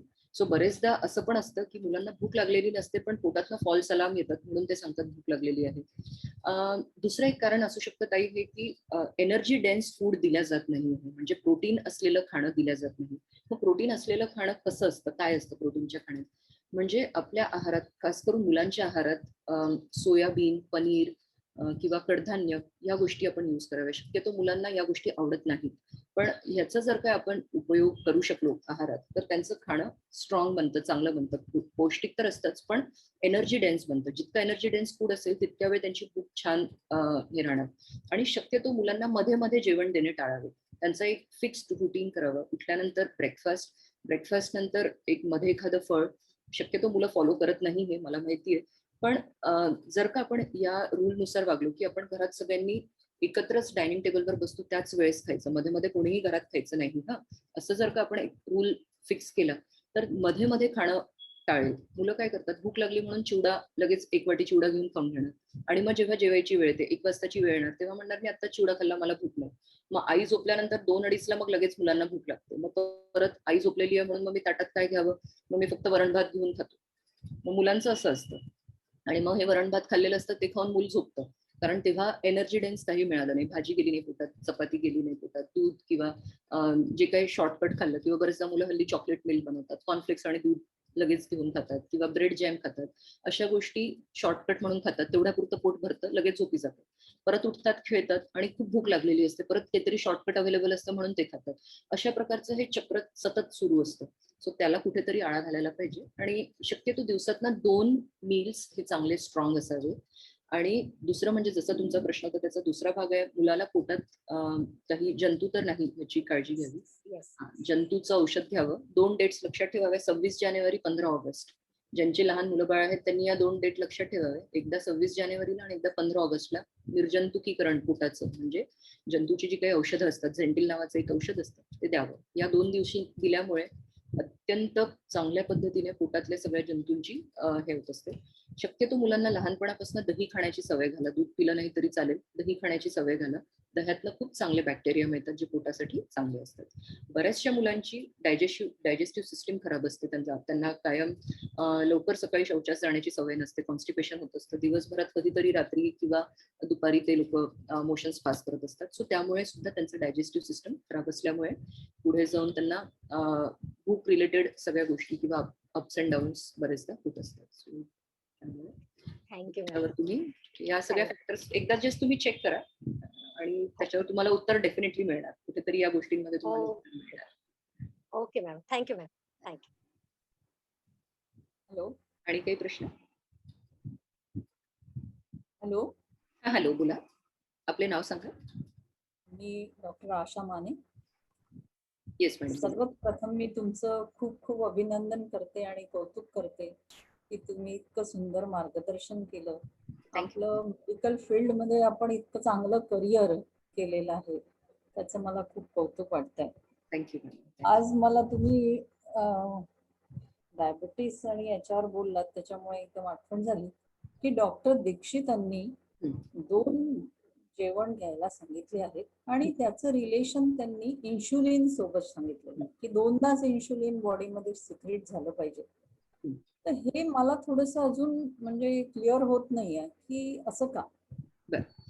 उत्कृष्ट प्रश्न आणि याच्यावर तर डिस्कशन व्हायलाच पाहिजे. दीक्षितांचा फॉर्म्युला होता 2 वेळा जेवण. मग काय होतं एक्झॅक्टली मी सांगते तुम्हाला.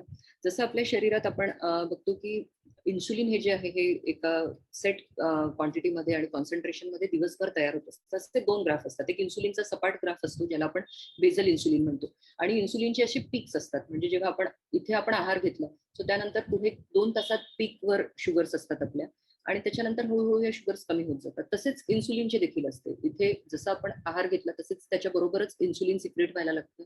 इन्सुलिन 2 तासात पीकवर जातं आणि हळूहळू कमी होतं. सो असे 2 प्रकारचे, एक बेसल आणि एक बोलस, असे 2 प्रकारचे इन्सुलिन आपल्या शरीरात तयार होत असतात. आणि ह्याचे जे काही आपलं खाणं असतं ह्याच्याशी या इन्सुलिनचा पूर्ण संबंध असतो. जर का तुम्ही मला विचारलं तर आहारात आपल्या बॉडीत एक 24 तास सिक्रेट होणारं इन्सुलिन पहिलं, आणि दुसरं प्रत्येक खाण्यानंतर तयार होणारं इन्सुलिन, असे 2 प्रकारचे इन्सुलिन असतात. सो जर का आपण नाश्ता, म्हणजे हे 3 वेळा असं मी का त्याचे पीक सांगितले, कारण नाश्ता, दुपारचं जेवण आणि रात्रीचं जेवण, ब्रेकफास्ट, लंच आणि डिनर, असे 3 जेवणांबरोबर तसे इन्सुलिन सिक्रेट होत असतात. आणि एक बेसल इन्सुलिन असतं, ते कायम असतंच आपल्यासोबत. जर का काही कारणास्तव आपण 2 वेळावर आलो, जसं दीक्षितांचं म्हणणं होतं की इंटरमिटेंट फास्टिंग करा, म्हणजे 2 वेळा खा. ऍक्च्युअली जो कॉन्सेप्ट आहे मॅडम इंटरमिटेंट फास्टिंगचा, हा खूप सुंदर आहे. हा कॉन्सेप्ट वेस्टर्न कंट्रीज मधून आपल्याकडे आलेला आहे. त्याच्यावर खूप रिसर्च झालेला आहे. खूप लोकांनी हा कॉन्सेप्ट खूप छान पद्धतीने केलेला देखील आहे. पण हा कॉन्सेप्ट म्हणजे हा इंटरमिटेंट फास्टिंग, हा जो डाएटचा जो एक कॉन्सेप्ट आहे, हा फॉलो केल्यानंतर बऱ्याचशा लोकांना पुढे असं लक्षात आलं की जे नॉन डायबिटिक होते ते आता प्री डायबिटिक झाले आहेत, जे प्री डायबिटिक होते ते आता पुढे डायबिटीज मध्ये कन्व्हर्ट झालेले आहेत. असं का झालं, म्हणजे what must have gone wrong? So what went wrong was the concept of Dr. Dixit and the concept of intermittent fasting. They are 2 different concepts. या 2 अतिशय भिन्न गोष्टी होत्या. पण बऱ्याचशा लोकांनी त्या कन्फ्यूज केल्या आणि त्या मिक्स केल्या. तिथे सगळा प्रॉब्लेम झाला. आणि त्यामुळे हा जो कॉन्सेप्ट होता हा पुढे फारसा फिट झाला नाही, किंवा हा फारसा उपयुक्त ठरला नाही आपल्या डायबिटीसच्या पेशंटला. मग यात काय झालं की आपण जर का 2च वेळा खाल्लं तर 2च वेळा इन्सुलिन सिक्रेट होणार, म्हणजे आपण एक्सेसिव्ह इन्सुलिन सिक्रेशन स्टॉप करू शकू, प्रिव्हेंट करू शकू, आणि पुढे आपल्याला फ्युचरमध्ये डायबिटीज होण्याची शक्यता कमी असेल, किंवा ज्यांना डायबिटीज असेल त्यांना पुढे इन्सुलिन जे शरीरात वेस्ट होत आहे, जे एक्स्ट्रा खाल्ल्याने वेस्ट होत आहे, असं त्यांचा कॉन्सेप्ट होता की जेवढ्यांदा खाल तेवढ्यांदा इन्सुलिन सिक्रेट होतं. असं नाही. सो हा कॉन्सेप्ट तिथे चुकीचा झाल्यामुळे हा सगळा पुढे प्रॉब्लेम झाला. सो इंटरमिटेंट फास्टिंग बेसिकली काय आहे, हे खूप छान फॉर्म्युला आहे. 18:6 किंवा 16:8 किंवा हे असे वेगवेगळ्या पद्धतीचे त्याच्यात कॉम्बिनेशन आहेत. म्हणजे काय, एक फास्टिंग विंडो असते, 16 तासांची फास्टिंग विंडो, ज्यात आपण काहीही खाणे अपेक्षित नसतं, आणि उरलेला जो वेळ आहे, जो 24 तासाचा उरलेला वेळ आहे, तो असतो तुमचा ईटिंग विंडो किंवा feeding window. So fasting window आणि फीडिंग विंडो अशा 2 विंडोज असतात. ह्याचं जेव्हा आपण फास्टिंग विंडो, म्हणजे जेव्हा आपला फास्टिंगचा भाग असतो त्यावेळेस आपण काहीही खायचं नाही, त्याच्या आधी आपण जे काय तुम्हाला खायचं असेल ते खायचं. सो त्यावेळेस जेव्हा डॉक्टर दीक्षितांनी सांगितलं की हे आता तुम्ही सकाळी एकदा खायचं, मग बऱ्याच लोकांनी काय केलं, ब्रेकफास्ट आणि लंच क्लब करून ब्रंच करायला सुरुवात केली. 11ला एकदा जेवायचे आणि 6-7ला एकदा जेवायचे. मग लोक काय करायला लागले की या 11 वाजताच्या जेवणात जेवढं जमेल तेवढं सगळं खायला लागले. भरपूर भात खा, अरे कारण मी दिवसभर खाणार नाहीये ना, मग मला तेवढ्या दिवसभराच्या कॅलरीज लागतील. मग त्यात काय व्हायला लागलं, भात 1 वाटी खायचा तर मी आज 2 वाटी भात खातो. मग इकडे संध्याकाळच्या जेवणात घरात दिवसभरात इतरांनी जे काय खाल्लं असेल ना, ते पण घरातले लोक 1-1 वाटी सगळं त्यांच्यासाठी लावून ठेवायचे. पावभाजी खाल्ली असेल जर का घरच्यांनी लंचमध्ये, पण तुम्ही तर लंच केलं नाही, तुम्ही तर ब्रंच केलेलं आहे. ब्रंचमध्ये तर तुम्ही एक चपाती, वरण भात, भाजी पोळी जे खाल्लं असेल ते, पण घरातल्यांनी पावभाजी खाल्ली म्हणून तुमच्यासाठी संध्याकाळी त्यांनी पावभाजी प्लस तुमचं रुटीन जेवण प्लस थोडंसं गोड प्लस काय फळं खायची असतील प्लस काय ड्रायफ्रुट्स खायचे असतील, सगळं एकत्र खा. याने काय झालं, कन्फ्युजन झालं. पोटाला लक्षात आलं नाही, अरे आता काय करायचं, एकदम आणीबाणीची परिस्थिती आली, खूप इन्सुलिन सिक्रेट झालं अशा याच्यामध्ये. कारण इतक्या गोष्टींना, म्हणजे जर का इतकं वरड आलं तर इतकं जेवण तयार पाहिजे, मग जर का इतकं जेवण आलं तर तितकं इन्सुलिनही तयार पाहिजे शरीरात. मग काय व्हायला लागलं की पाहिजे तेवढ्या प्रमाणात इन्सुलिन सिक्रेट न होता खूप मोठ्या प्रमाणात इन्सुलिन सिक्रेट व्हायला लागलं. प्रत्येक जेवणाच्या मागे ती इन्सुलिन सिक्रेशनची प्रोसेस करत करत पॅनक्रियास थकलं, आणि मध्ये इतका मोठा फास्टिंग फेज आला की ते इन्सुलिन म्हणजे त्याला झालं कन्फ्युजन की अरे आता जेव्हा मला खरं गरज आहे, कारण 5 वाजताच्या सुमारास सगळ्यांना भूक लागते, 4:30-5ला चहाच्या वेळेस सगळ्यांना भूक लागते. मग आता शरीराला झालं कन्फ्युजन, वर्षानुवर्ष मला यावेळेस फ्युएल मिळत होतं, आता फ्युएल मिळत नाही, मग काय करू दे, प्रोटीन्स कुठनं काढ, मसल्स मधनं, लिव्हर मधनं, किडनी मधनं, ह्या सगळ्या ऑर्गन्स मधनं प्रोटीन्स काढले. त्यामुळे हे लोक बारीक व्हायला लागले. लोकांना असं वाटलं अरे मी 2 वेळा खातोय, मी बारीक होतोय. उत्तम, असं नव्हतं. हळूहळू ही प्रोसेस इतकी वाईट पद्धतीने पुढे जायला लागली की याचं सगळं रूपांतर प्री डायबिटीजचं डायबिटीज मध्ये झालं, ज्यांना डायबिटीज होतं त्यांना, ज्यांना गोळ्या होत्या त्यांना पुढे इन्सुलिन लागलं आणि लोक परत आपल्या नॉर्मल खाण्यावर आले. सो हे असं सगळं झालं आणि हा ऍक्च्युअली कॉन्सेप्ट जसा पाहिजे तसा एक्झिक्यूट न झाल्याने किंवा त्याच्याबद्दल मार्गदर्शन उपयुक्त न ठरल्याने हा सगळा घोळ झाल्याने इंटरमिटंट फास्टिंग किंवा दीक्षित फॉर्म्युला हा फारसा हिट आहे असं मला वाटत नाही. आपल्या डायबिटिक पेशंट्सने वेळोवेळी खाणे, काय म्हणतात त्याला, सूत्रबद्ध पद्धतीने खाणे आणि त्या व्यवस्थित औषध घेणे हेच ह्याच्यात महत्वाचं आहे आणि हे करायलाच पाहिजे. ह्याच्यात टाळाटाळ करता कामा नये. शॉर्टकट्स नाही आहे यात. थँक्यू. नमस्कार मॅडम, नमस्कार. मी प्राध्यापक चेतुले. नमस्कार सर, बोला. हॅलो. बोला सर, नमस्कार. आवाज येतोय. वयाच्या 30-35 वर्ष वयानंतर व वयाच्या 60-65 नंतर आढळून येणारा टाईप 2 डायबिटिक यासाठी ट्रीटमेंट सारखीच आहे काय? हो सर. ज्यांना 30-35 झालेल्या म्हणजे माझ्या वयोग्रुप म्हणजे एज ग्रुप मधल्या लोकांना जर का डायबिटीज असेल तर त्यांच्यासाठी जास्त घातक आहे असं मी सांगेन आणि त्यांनी खूप प्रकर्षाने डायबिटीजच्या मागे लागून त्याची ट्रीटमेंट व्यवस्थित करून करायला पाहिजे.